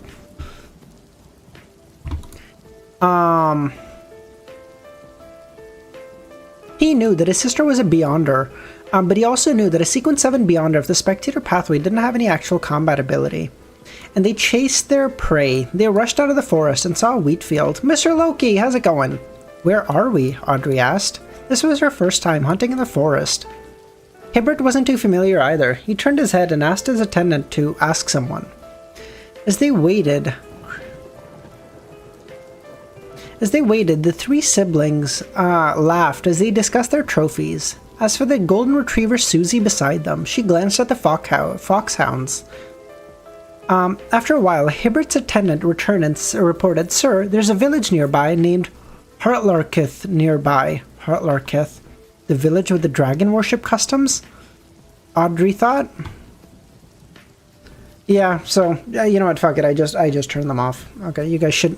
Now, if you guys see ads, I literally can't do anything with it. Like, YouTube is just adding them by themselves. I'm not even fucking getting paid for them.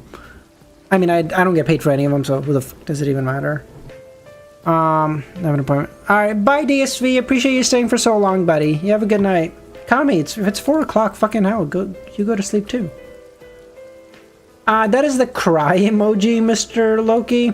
I don't know how well it came out, but that's the best one we could find. That's the best one I could find. If someone has a better one, please.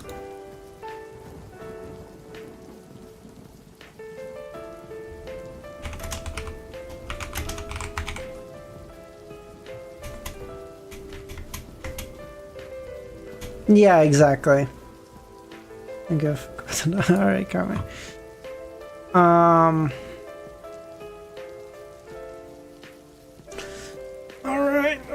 Alright, okay.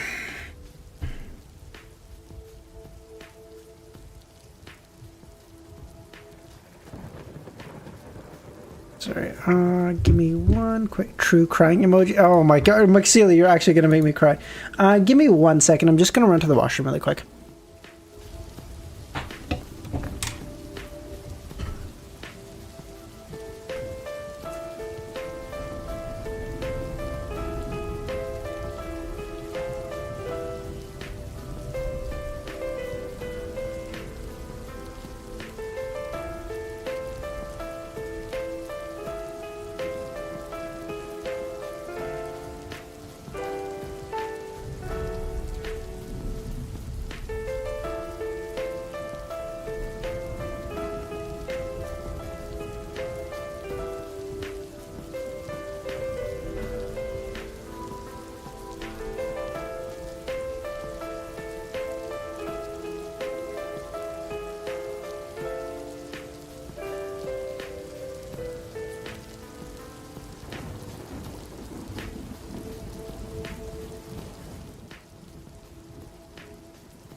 Okay.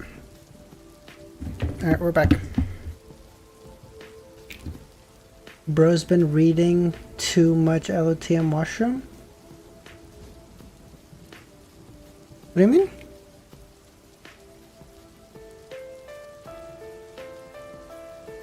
Oh, because it said washroom? Oh, I say washroom, bathroom, and restroom sort of interchangeably. I don't know. I don't know if there's a... I'm sure there's a fucking difference in them. I just don't know what it is. After regaining her senses, Audrey maintained her faint smile as she became wary. She could vaguely sense the mysterious force pushing her to this village. Oh, convergence. Audrey had once entered the Hall of Truth and discovered that the murals inside had turned into reality. Furthermore, she knew that the Spectator Pathway Sequence 1 was author. From this name, she had made some connections, so it was inevitable for her to suspect something. At this moment, Hibbert laughed. I've heard of this village. I remember that our family has a manor nearby. It's almost evening. Why don't we stay there and go hunting tomorrow?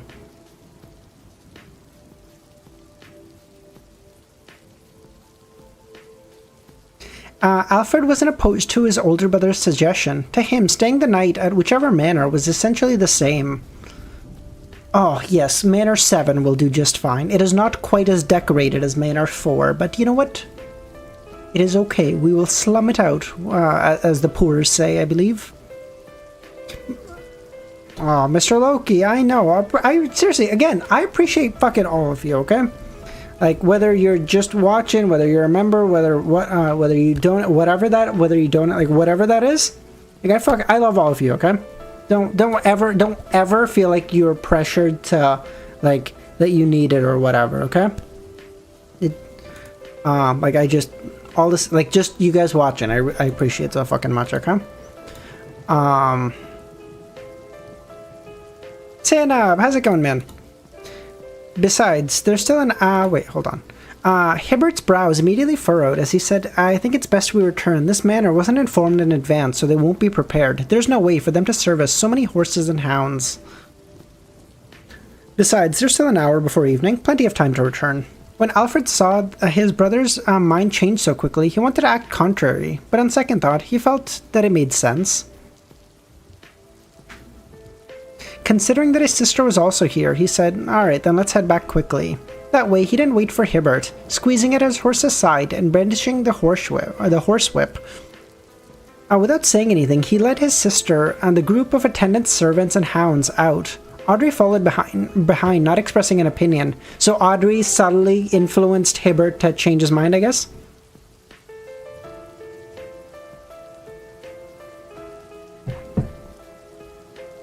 Late at night, in a manor in Eastchester County, having used her manipulator powers to change the thoughts of her two brothers to prevent them from approaching Harketlith, Audrey lifted the velvet blanket and crawled into bed, entering a deep sleep. She suddenly sat up. She then looked around and saw the familiar dressing table and bathroom entrance, realizing that she was still in the door, but the moon had disappeared and there was no stars.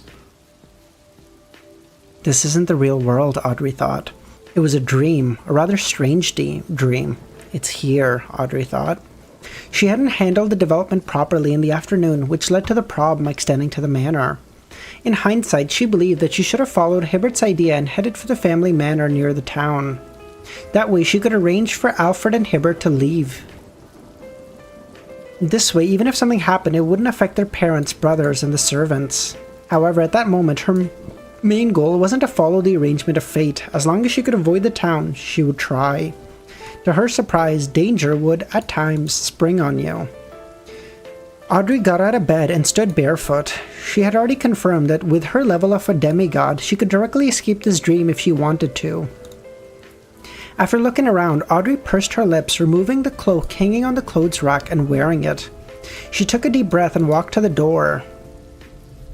Oh, oh my god, oh my god, oh my god, oh my god. This is the thing. Hold on.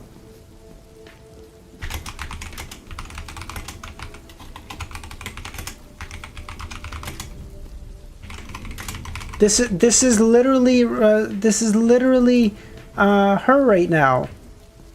Oh my god, I just gotta find the guy.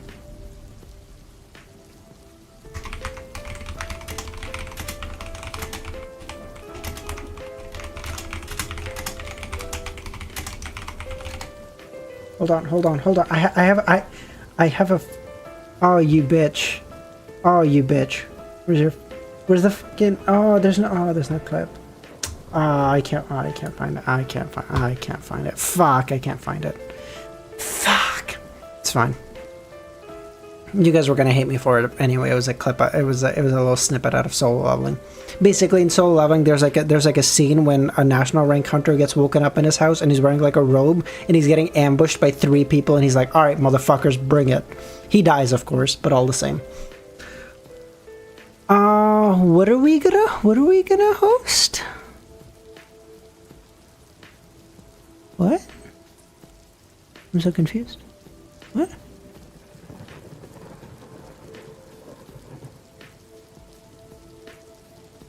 The RP. Oh, yes. She took a deep breath and walked towards the door. During this process, a tattoo appeared on the back of her hand. Christopher, yes, thank you. Hey there, let's go.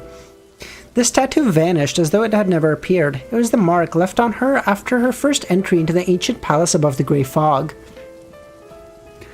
A tattoo that hadn't shown in many time. It was only at the beginning of this year that Mr. Fool informed them that in situations that they couldn't pray, they could use the triggering of the corresponding tattoo to skip the chanting of the name.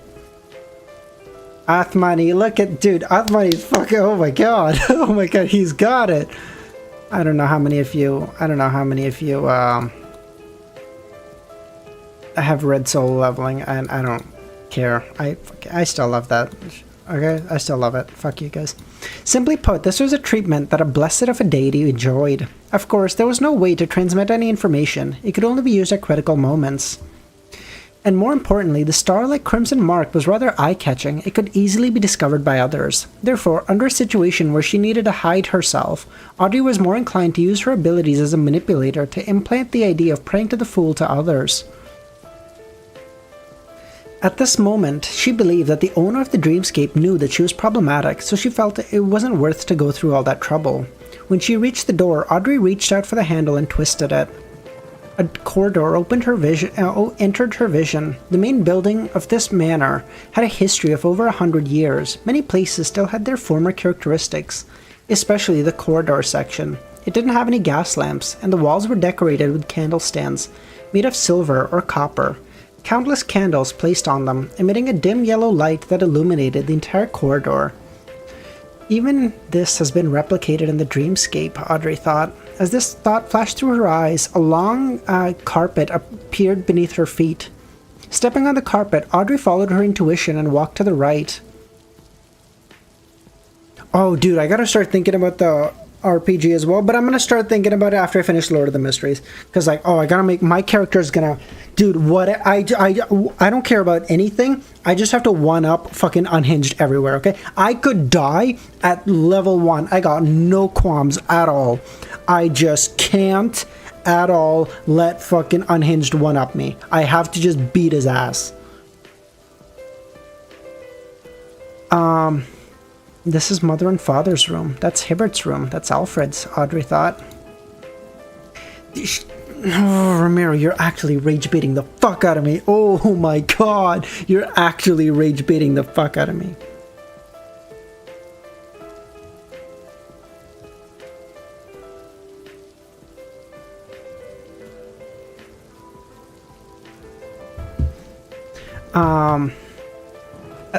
This was the door to the mind world. Behind each door was the mind world of the owner. In other words, after Audrey pushed open Alfred's door, she could see the secrets hidden in his heart. By the same logic, she could pry into the secrets of Lord Hall and Lady Catelyn. Why does she call her own mom Lady Catelyn? And her dad Lord Hall? What the fuck?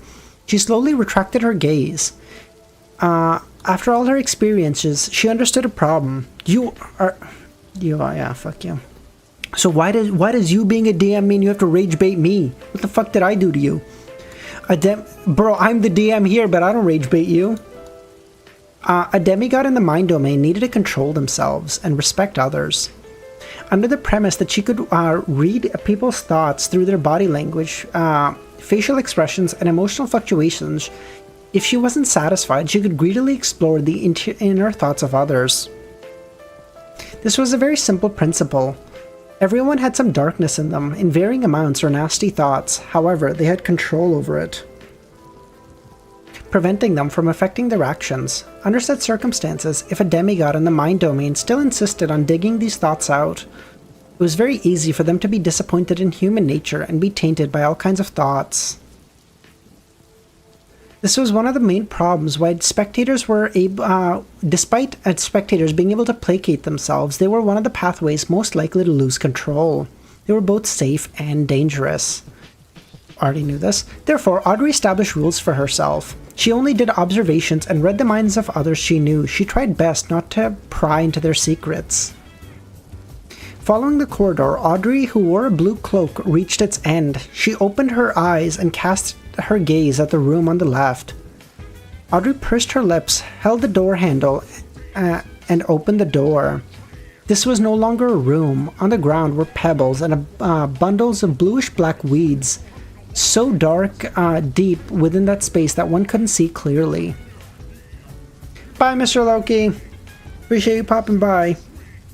In the darkness, the silhouette of some objects were outlined. In a huge darkness, a huge stone pillar that was tens of meters tall stood there.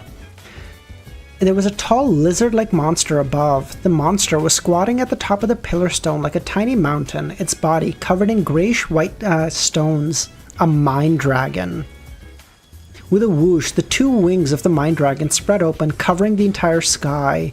Their bones were like metallic leaf veins. As Audrey looked up, the mind dragon spoke. "You've been to Livsid," it said in Dragonese. Dragonese? This is what we're going with?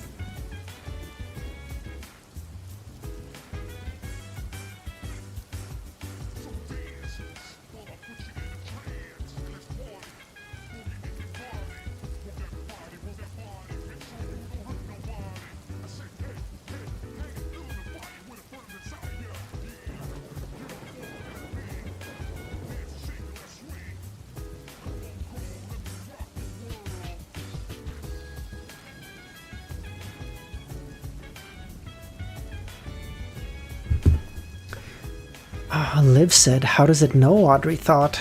You can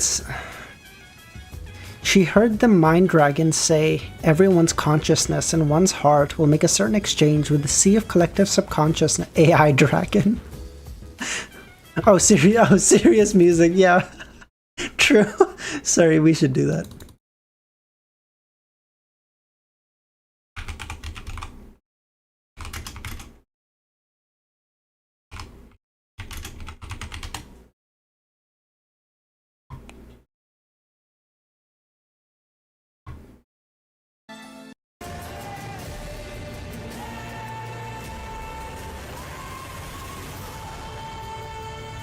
I am on a side quest, bro.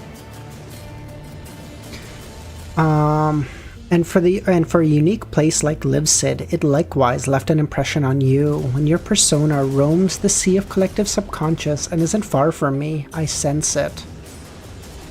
This mind dragon corresponds to sequence 2 discerner? As Audrey thought, I'm sure you didn't have any ill intentions at the moment, the mind dragon spoke.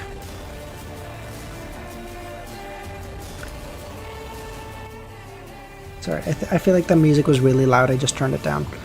Audrey fell silent. Aren't you worried that it's a trap, she asked. Bro, Audrey's speaking to an angel right now and she's actually has enough balls to fucking trash talk him. She's like, oh, have you thought about if I just kill you? And this mind dragon who's presumably lived for like 1,000 years and is like, bitch? Excuse me? Still quite loud? Oh, sorry, let me turn it down. Sorry. Hopefully that's better. Vibe of the song. It will ebb and flow.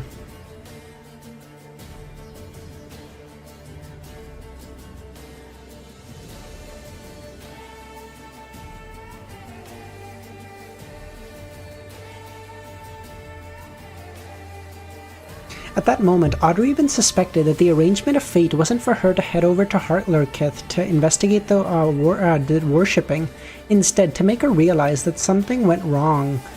It made her use her virtual persona in the vicinity of the town to guide her brothers away, inevitably causing the mind dragon to be attracted to her.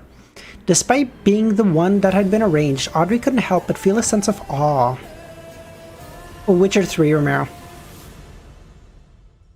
Audrey couldn't help but feel a sense of awe. It had to be said to achieve such an effect, one had to have a high degree of confidence in the reactions others would have. After all, Audrey was a manipulator. She felt the developments of the matter was in line with her expectations. The mind dragon retracted its wings and looked at Audrey. This is a dream maze formed by many minds. Even if the one who set the trap personally descends, it will take some time to find this room. Besides, I won't stay long. Clearly, he had been wary of traps. A dream maze? The power of a dream weaver? What do you wish to know? She asked. My name is Arihog, one of the 3 remaining ancient dragons. He means that he's one of the 3 dragons of the Second Epoch? Audrey nodded, didn't daring to interrupt him. Witcher 3 was a wooden... what? Sorry, I read Mira's message at the same time, so I kind of can put that on. Behind her was a wooden door that stood without any support in the plains filled with bluish-black weeds. Arihog didn't waste any time. After introducing himself, he asked, where did you find Livsid? Audrey had already prepared the answer. She said, in a book named Grozel's Travel. Rumor has it that it was personally created by Onkvalt. Grozel. After repeating it, he pressed his hand. What kind of book is that? A book with a world that's almost real inside. At the same time, it can suck in people who meet the requirements or offer their own blood to be sucked in, allowing them to live in that world. Is there a sea of collective subconscious in that book? Yes. The City of Miracle, Livsid, I saw was deep in the consciousness of that book. What did you see in Livsid? A city filled with towering pillars and majestic palaces. In addition, I've also entered the residence of Onkvalt. That place can allow every living being's inner thoughts to echo in the surrounding area. I call it the Hall of Truth. At the end of the Hall of Truth, behind Onkvalt's throne, there is an ancient, mysterious bronze door. I'm not sure what is sealed, but I'm sure it is very, very dangerous, and I didn't dare approach it. Audrey was speaking the truth. She just didn't mention the speculation that the world and the star had come up with. Arihog fell silent. It was unknown what he was thinking or if he was analyzing the current situation. During this process, his head drooped down bit by bit as though he was going to fall from the pillar. Just as Audrey tensed up, Arihog raised his head. Livsid. The golden pupils in his eyes turned colder. With a low grumbling thunder, the things that were hidden in the darkness quickly became clear. They were huge stone pillars more than 100 meters tall, either standing alone or collectively propping up numerous majestic ancient palaces.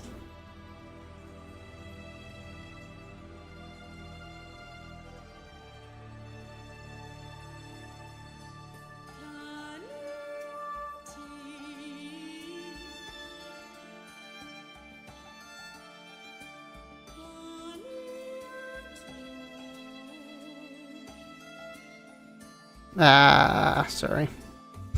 Okay. These stone pillars and palaces were mainly grayish-white in color as they landed on the island-like foundations. It was identical to Livsid, which Audrey had described.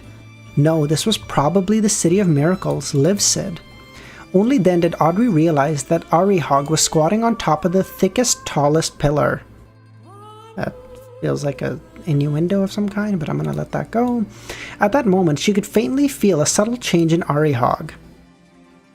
Her green eyes darted about slightly, and the sound of the metal handle being twisted sounded from behind. Audrey turned her body, allowing her gaze to fall sideways. Music change at the end of the chapter. What am I putting on, Kami? Is it on? The wooden door opened, revealing the visitor, a huge white rabbit. Above the grey fog in the ancient palace, a figure was shrouded in the greyish-white fog. He sat at the full seat at the end of the long model table. Backland, Westborough. The closer Wendell was to the end of the 2 weeks, the more he suffered from insomnia, unable to fall asleep. To not spoil? Okay, sounds good. When he woke up, he was also restless and anxious. He had lost all interest in food and forced himself to eat occasionally. He didn't know what would happen on the date of the trial, nor did he know if there was any irreversible changes in his body. Some kind of fear towards the unknown made him stifled. Sometimes Wendell would even think it might not be the obvious choice resisting his return to Utopia. It might not be a wise choice resisting his return to Utopia. Based on his experience there, if he returned and testified, there was a high chance he could just leave. At least up to this point, Wendell hadn't heard of anyone dying or going crazy because of the city. I'm just going to help. They should be grateful to me. They shouldn't be antagonistic. The more he thought, the more he felt he should return. Of course, he had no doubts about MI9's protective capabilities. If it wasn't possible, he felt that he could only consider meeting the Lord of Storm early. He said, you know what, fuck it, I'm gonna go see if all this god shit is real, okay? Fucking. However, his frustrations made it impossible for him to he picked up a novel to pass the time, but his frustrations made it impossible for him to immerse himself in the plot. He flipped through the pages occasionally, finally snapping the book closed. In a daze, Wendell seemed to return to Utopia and arrived at the court as he prepared to take a nap. However, the role he was in wasn't as a witness, but a member of the audience. Tracy was deemed by the judge to have provided insufficient evidence to support a claim for self-defense and had been transferred to the criminal courts. This lady was tearing up in a daze. Wendell woke up, sitting there, motionless. If the problem is Utopia and not the residents, then me avoiding it might end up killing a poor lady, Wendell thought. With his hands on the table, he stood up and walked to the door. He planned to wander about MI9's headquarters. After leaving the room and taking a few steps, Wendell heard a colleague. Have you heard? The person who entered Utopia was a carriage driver. He sent a merchant from Utopia to the dock area, and with just taking 2 turns at the crossroads, he found himself at a place that was unfamiliar. There's a need to warn all the carriage drivers. It's best to draw a parallel between Utopia and the spies so they can understand. The world of entering and exiting Utopia is frightening. Yeah. Sometimes I even suspect that the entrance to Utopia might appear anywhere. There's definitely a limit to this. It's not omnipotent. Otherwise, I might find myself Utopia just by going to the washroom. Of course, this is completely theoretical. When Wendell heard that, his blood vessels on his forehead began to throb.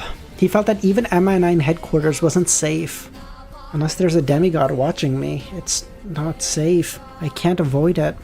Perhaps after I wash my hands and open the washroom door, I'll be in the Iris's hotel. No, even an ordinary demigod couldn't stop such a thing. This seems like it's at the level of a deity, Wendell thought. He returned to the room and took out the subpoena that he had received. Immediately following that, he entered the washroom and muttered, I'm willing to go to the court to testify. I'm willing to go to the court to testify. After repeating it a few times, he grabbed the handle of the bathroom door.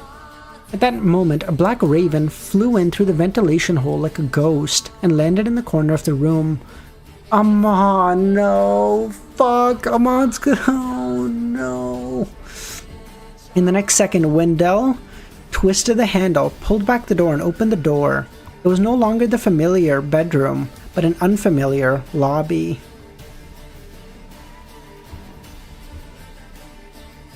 Alright, what song?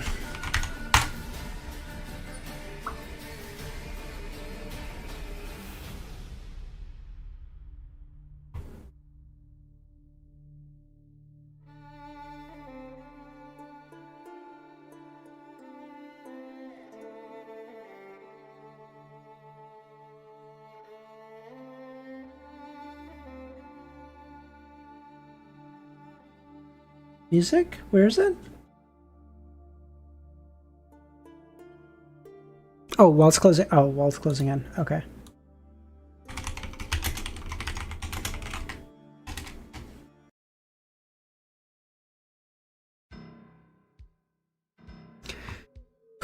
No, you're good, Rumor. You're good.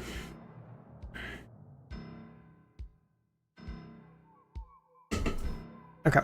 I really returned to Utopia. Seeing the scene outside, Wendell felt a baffling sense of relief and ease.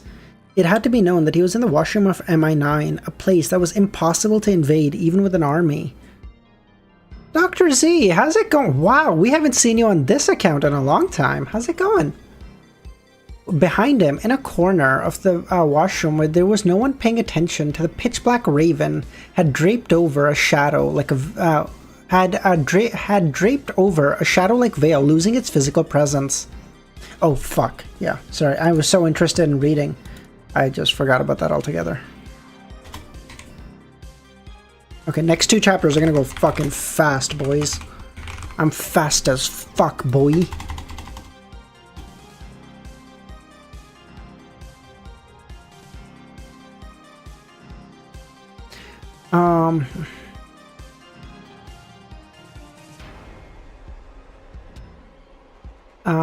Then its body became more and more transparent as it rapidly dissipated until it vanished. At this moment, Wendell had already walked a few meters out the lobby and saw a policeman. "I knew you'd come. You're a kind person," Biles smiled. When he heard the compliment, Wendell's heart stirred, returning to normal. He then instinctively turned his head back and saw that the bathroom he had come out of had changed in style.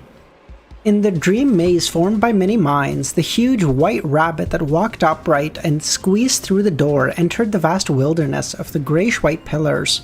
Mr. Wrath, Audrey thought. This was out of her expectations. From her point of view, just Mr. Wrath alone wasn't likely enough to deal with an ancient mind dragon like Arihog. Even Mr. Fool had warned her to be wary of him. Even Mr. Fool had warned her to be wary of Mr. Wrath. After all, the leader behind the psychology alchemists, the former King of Angels, had already become a Sequence Zero true god. According to the knowledge shared by the Tarot Club, there shouldn't be any Author Beyonders in the real world. This way, no matter how powerful Mr. Wrath was, as long as he was off the spectator pathway, he would at most be at the same level as Arihog. The only thing that would differ were combat experience. At this moment, the giant white rabbit entered the area and Arihog spread open his wings, covering his skin. The area instantly got covered in a shadow. With a leap, the white rabbit's legs became huge, like a tiny hill. What the fuck is going on here? At the same time, the gloomy sky above him lit up and the ground beneath him cracked open, spewing out lava. Immediately after, a distorted figure appeared behind. A figure dressed in a simple white robe. It was hard to see his face clearly, and impossible to tell his age. One could only vaguely tell that he was a man. Fucking Adam showed up?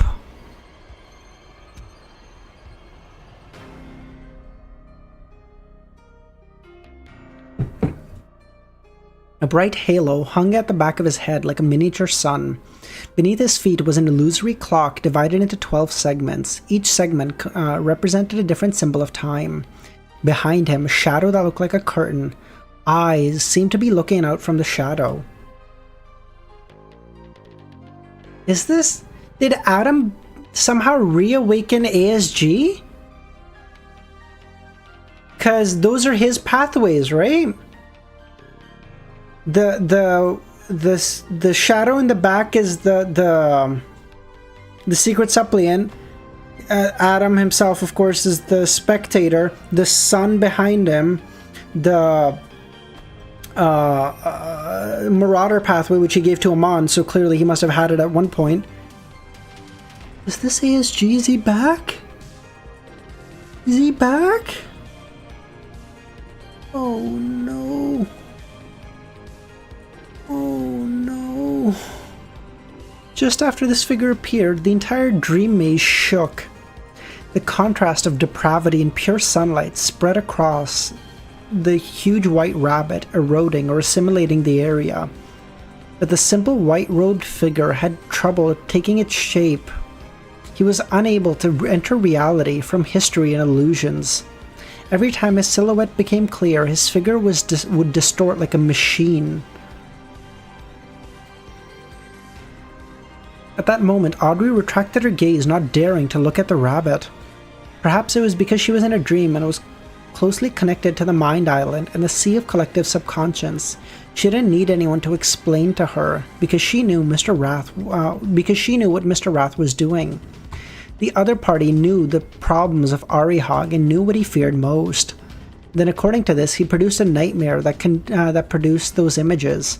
In a battle between high sequencers of the spectator pathway, if both parties were at the same level, it's hard to produce any true effects that are of any means.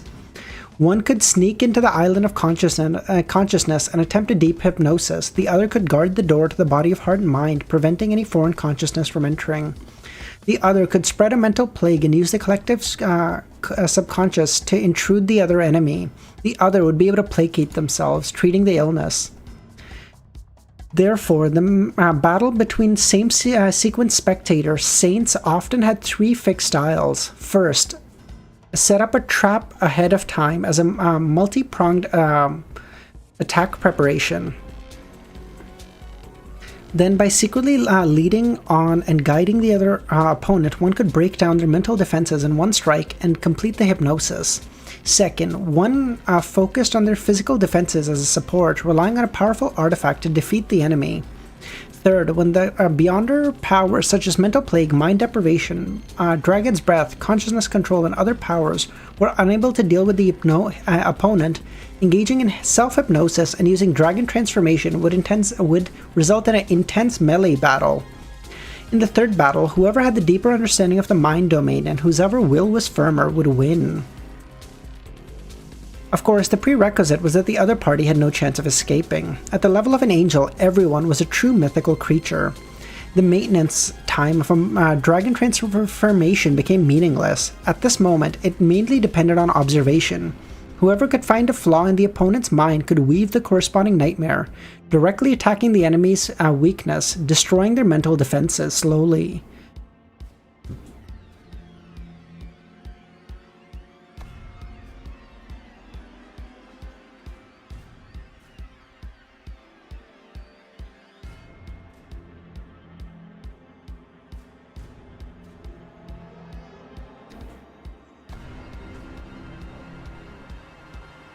ASG was a nightmare that Wrath... Oh, because ASG killed all the ancient gods. Oh, thank you, Kami. I think I was slowly coming to that conclusion, but that makes sense. Thank you. So, because this guy butchered his entire family or his entire fucking species, and he's like, oh god, he's here. Oh god. She knew clearly that the nightmare Mr. Wrath had weaved represented the ancient sun god. This was the most terrifying existence in Arihog's mind. At the same time, the ancient sun god's influence would uncontrollably corrupt the surroundings. When the time came, once Audrey woke up, she would either be an untreatable and mentally ill patient or be an incomplete mythical creature, losing all reason. Of course, there was another possibility. She'd become cold, cruel, and bloodthirsty. As if someone had replaced her. Yeah, not her entire... There's 3 ancient dragons, Arihog said. At this moment, Arihog, who was squatting on top of the pillar, let out a painful howl. As the dragon's roar echoed, the top of his head turned dark, revealing a sea of secrets. In the sea, an even bigger grayish-white dragon spanned 1,000 meters rose up. One of the vertical pupils was pale gold and the other bright red. There was a third eye in the dragon's forehead, seeming to hide a thick shadow. Onkvald? This was something that had left a deep impression on the giant white rabbit's heart. This was Onkvald that had been corrupted by the underground world, the virtual persona and mental corruption that was sealed behind the bronze door, things that had been split off from that ancient god. Fuck you, hey there, okay? Fuck you. I don't say it like that. You guys are so mean. I said fuck you to him twice, and you're mean. At that moment, Audrey was in an indescribable nightmare. Although she hadn't been corrupted, her mental state was in turmoil. She immediately used placate on herself. She didn't hesitate to rely on her own consciousness to escape the dream. During this process, she didn't encounter any obstacles, not because she wasn't Ari Hogg's and Mr. Rat's target, but also because she had reached a demigod and possessed a certain amount of godhood. Suddenly, Audrey opened her eyes and saw a crystal chandelier in faint crimson. Without any delay, she got out of bed and ran to the window. The manor was silent. Everything was normal. Audrey frowned and split out a virtual persona, allowing it to enter the mind island. She remembered very clearly the dream maze that had been formed. Once the two nightmares spread, the result was unimaginable. Therefore, before this, she had to wake up everyone in the manor. In the next second, the patrolling guard raised his hand and removed the grenade hanging from his belt, pulled out the pin and threw it into the empty garden. A loud explosion jolted everyone awake. Immediately, the guard shouted, "Enemy assault!" Earl Hall and his wife were already over 50, so light sleepers, they jolted awake. Regardless of how good Hibbert's sleep quality was, he also woke up due to the explosion. Alfred had opened his eyes the moment the grenade was thrown. The remaining butlers, footmen, and bodyguards woke up one after another, looking confused and dumbfounded. At the far end of the manor, a few servants heard the commotion but didn't wake up in time. A few seconds later, they struggled out of bed in pain, like a snake shedding its skin, breaking free from their skin, turning into hideous bodies of blood. They didn't wake up until they had died. She saved almost everyone. She missed those two people. That's so sad.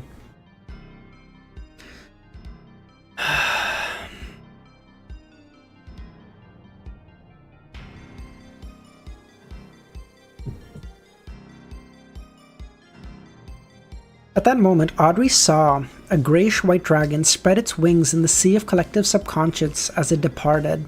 The huge white rabbit followed behind. In the blink of an eye, the dragon's voice resounded. Adam isn't necessarily Adam.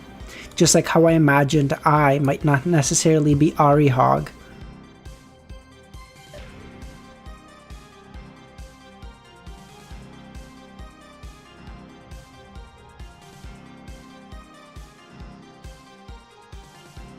Okay, maybe I'm an idiot. Let's not throw that out, okay? Very possible. But what I hear from that is that Adam may be a virtual persona, because Audrey keeps using those.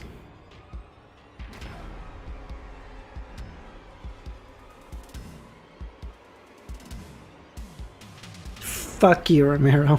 You a bitch for... I don't know what you did. I don't know what you're on today, but you a bitch, bro. The giant white... Othmani, you don't understand. You can't riz up Audrey, but you can riz up her ancestor, bro. Come on, get it together.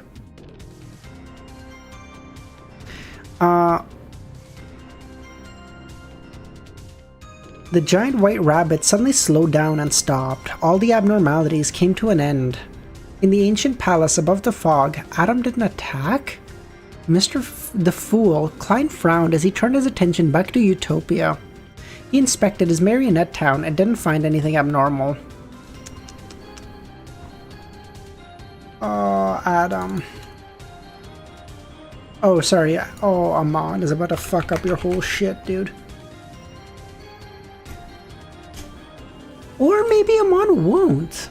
Because maybe Amon needs his, like, tacit approval, so to speak, to get Mr. Door back. And the only way he can get Mr. Door back, he's like, hey, listen, you need to become a god, right? We need Mr. Door. So, like, you're a sequence 1, I'm a sequence 1. Let's just get Mr. Door back, you know? He's kind of goated. Woted. Love that dude.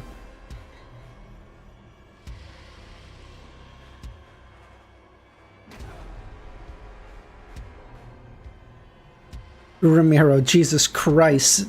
Don't put that in chat. What the fuck? Seeing that there wasn't any abnormalities in the town of Marionette, Klein began thinking about Miss Justice. It wasn't Adam who set up the against Arihog, but Hermes? Otherwise, it wouldn't be possible for Adam to not descend. It might also be impossible for Arihog to escape so easily. He had to rely on the second city of miracles to have some hope. If Hermes was the mastermind, the development of everything becomes logical. Hermes never thought of capturing or killing Arihog. He just wanted to get some information. When Arihog said Adam is an atom, the operation came to an end. Imagine mind dragging these nuts on your face. I'm sorry. If Adam isn't necessarily Adam, Arihog isn't Arihog. This sentence is interesting. The upper echelons of the spectator pathway are more mysterious than seers. Back then, Onkvald clearly occupied sequence 0, but he had a sequence 1 of the same pathway. Azuhald. If Adam isn't really Adam, then who is he?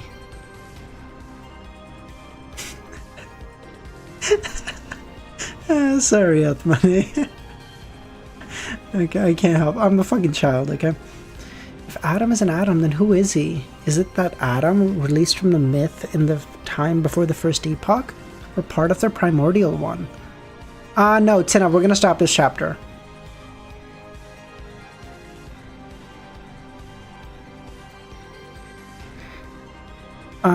Is he related to the resurrection of ASG? From the looks of it, the meaning behind Medici addresses him as a zealot is far more profound. Klein conjured a gold coin and flicked it into midair. The results of the divination indicated today's developments wasn't dangerous. Klein dispersed the gold coin and descended his consciousness into the body beneath St. Ariana Cathedral. At this moment, his actions became sluggish. The moment Miss Justice met Arihog and Hermes was almost simultaneous as the moment that MI9 personnel entered Utopia. Just looking at them individually, there was no problem, but the word simultaneous made Klein alert. He was sensitive to words like happened to, coincidence, simultaneous. He tapped his fingers at the edge of the table. He condensed a light that contained certain words or some kind of will as he threw it into a prayer light. After doing so, he made his consciousness sink and left Sephira Castle. Immediately following that, he began to influence Utopia, planning to use all sorts of arrangements to make all foreigners leave.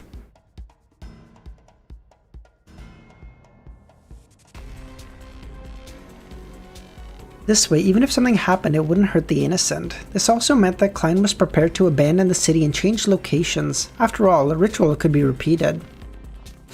Have a good rest for the next 2 days. There's still some time before the court begins, Biles said to Wendell.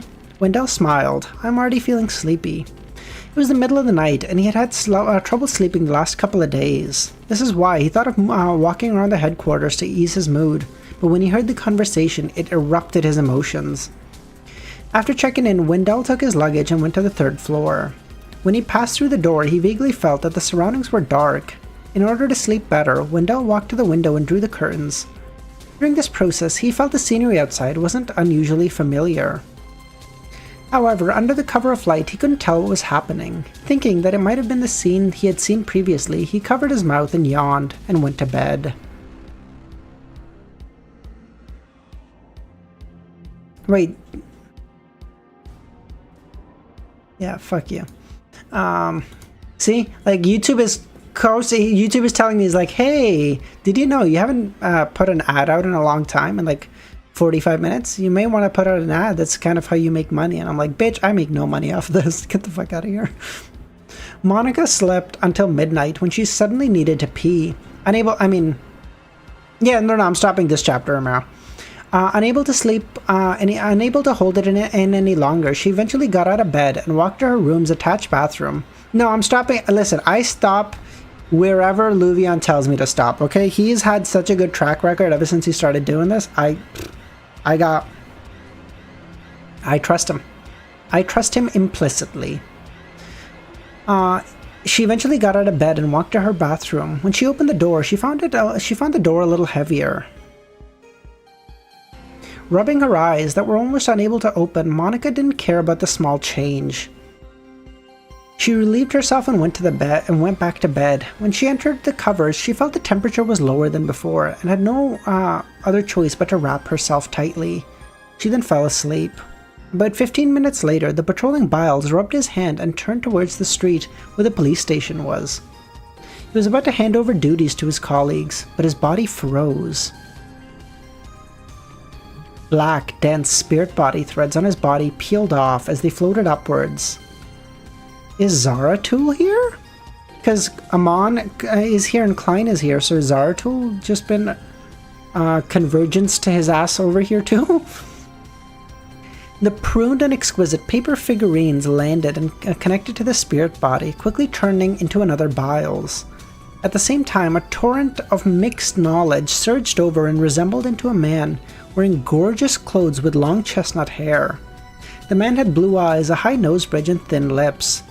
Roselle Gustav's historical projection. On the heels of that, the projection reached out and sucked all the information in the surroundings into his palm, forming a ball of light. All information that involved Biles. In the next second, Roselle Gustav's projection formed a piece of information that was completely normal, allowing it to follow the spirit body threads connected to the paper figurine to the St. Ariana Cathedral in the municipal square, moving straight underground of the cathedral. I feel like this is Zaratul trying to fuck up Klein's ritual. My god, I'm so lost for words. Shut up, I'm streaming for almost 2.5 hours. After this series of actions, another torrent of information surged in midair, forming into 3 figurines. A middle-aged man wearing a black robe and hood with a thick white beard. Another was a man draped in a cloak that had black-haired blue eyes. He was a middle-aged man with a dignified bearing. On one of the trees there was a huge tree that seemed to be drenched with petroleum. On the tree there were arms with all sorts of strange protruding objects. They were the leader of the secret order, Zaratul, Lone's protector, the first king, William Augustus I's historical projection, a historical projection of the abomination Sua. After making the necessary preparations, Zaratul had used the location provided by the historical projection to sneak into Utopia. Okay, I got one, baby! I got one! I got one. He didn't waste any time. He reached out his right hand and used the Law of Convergence characteristic to suck out a worm of spirit and Biles. Elsewhere, the palm of Sua's projection made an ugly doll the size of a palm appear. The doll was wet and sticky. It had no eyes, ears, or nose. It only had a pinhole-like mouth that emitted and sucked in grayish-white fog. As the worm of spirit and doll approached, the black and white eyeballs that rolled out the Sua tree trunk looked at them at the same time. Silently, the worm of spirit fused with the ugly doll, causing it to distort, growing out eyes and ears, making it look like Klein Moretti. At this moment, Zaratul no longer did any concealment, nor could he.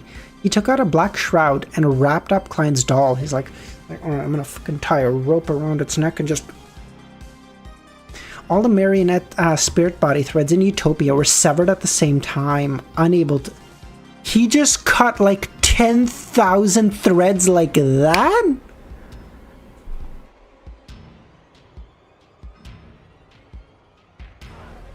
This wasn't because there was something wrong with them, but that the true body had been isolated. All of a sudden, the duty personnel in the police station, tenants in the hotel, Tracy and the thieves in the cell, everyone stopped breathing and turned stiff. Regardless of whether they were sleeping or doing something, it was as if a pause button had been hit.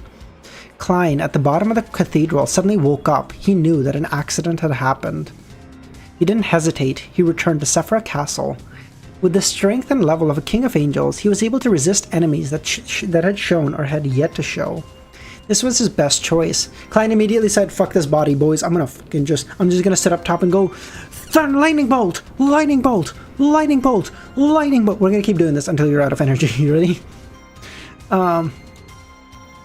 At that moment, his consciousness touched an invisible barrier, making it difficult to penetrate Sephira Castle.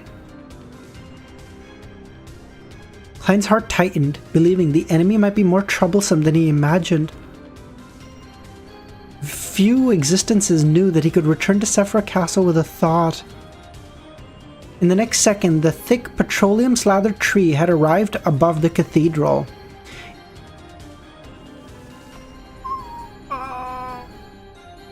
Oh, I fucked up.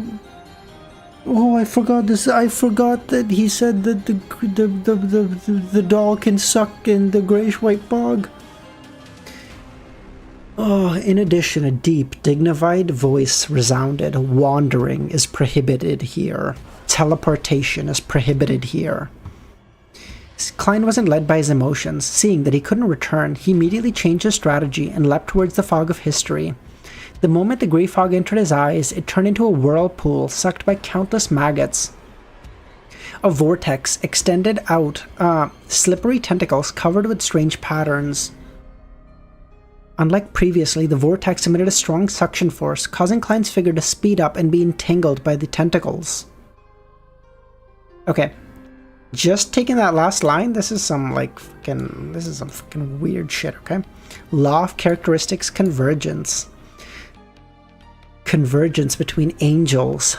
A subtle beam of light flashed as Klein, who was firmly controlled by Zarathul's mythical creature form, turned into a paper figurine. An angel-level application of paper figurine as well as grafting. Although Klein couldn't return to the Sephira Castle, he could influence the worms of spirit above the grey fog, allowing them to use the curtain to help. After dodging Zarathul's fatal blow, Klein ran to the fog of history and led to the former metropolis from a time before the First Epoch. He's like, I know something you don't! I'm gonna run back to Chernobyl, get fucked! At this moment, many marionettes who had been dead for a long time in Utopia rapidly decayed from losing their spirit body threads. Oh, thank you, Meryl.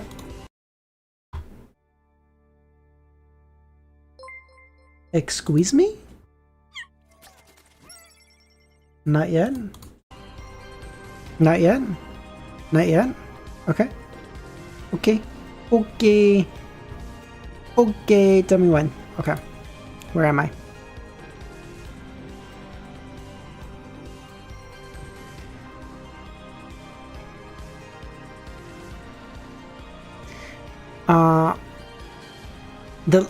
Their limbs dropped to the ground or mutated because of the characteristics. The latter transformed into different monsters, once far more terrifying and unimaginable. Some swallowed their heads, others were left with squirming flesh, others grew dense eyes. Soon, Klein ran into the old metropolis.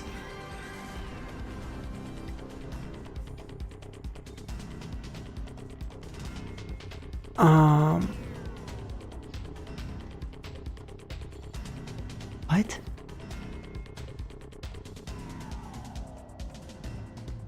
To him, this was a safe room that could be trusted, because only a scholar of yore who was a human from before history could enter.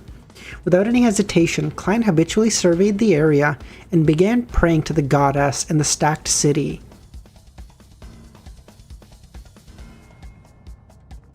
Now music? A faint sound rang out as an ancient wooden stake with traces of blood penetrated Klein's heart from behind. Again? Bro, you gotta keep your heart somewhere else, King. People keep fucking taking it from you. A figure phased into existence behind him. A cold-looking man wearing a half-top hat and a black Gehrman Sparrow? Klein's pupils dilated as the adventurer said, Adam has given me humanity. The plot thickens!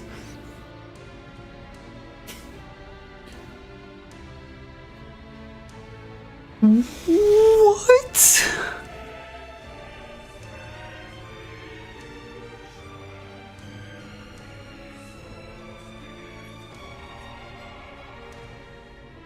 This is a good place to...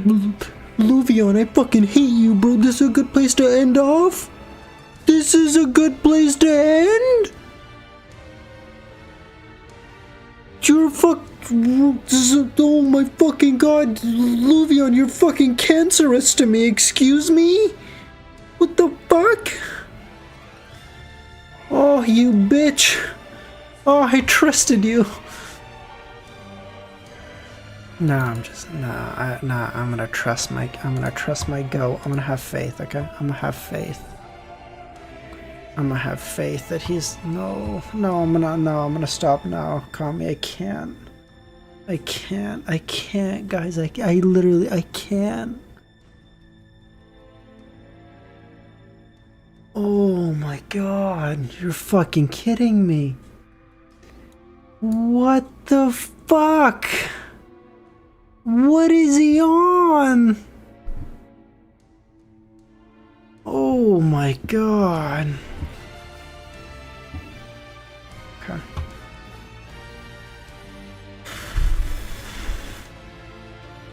Yeah, I need to sleep tonight. Oh my god. No, I gotta. Okay. Alright, well, we'll end it there, okay? Okay. We gotta end it there. I can't read 10 more. I can't. Okay. As always, thank you. No, Maxili, we're not gonna, no stream. I got something tomorrow. Okay. We can either stream on Thursday or we push it back to Sunday. I know that's a lot of days off, but then if it's gonna be like a really cool stream, I'd like to do it on the weekend. If it's gonna be a really cool stream, I'd like to do it on the weekend. I don't know.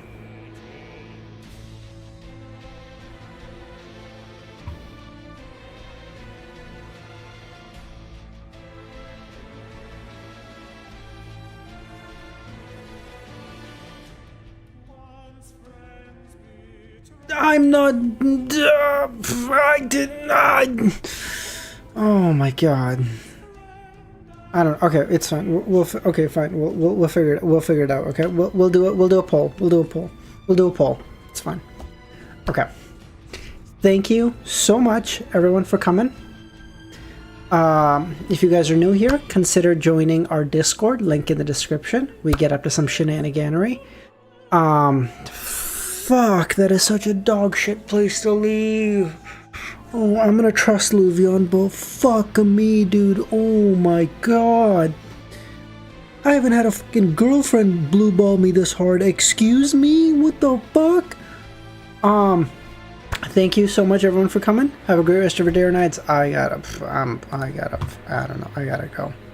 Bye, guys.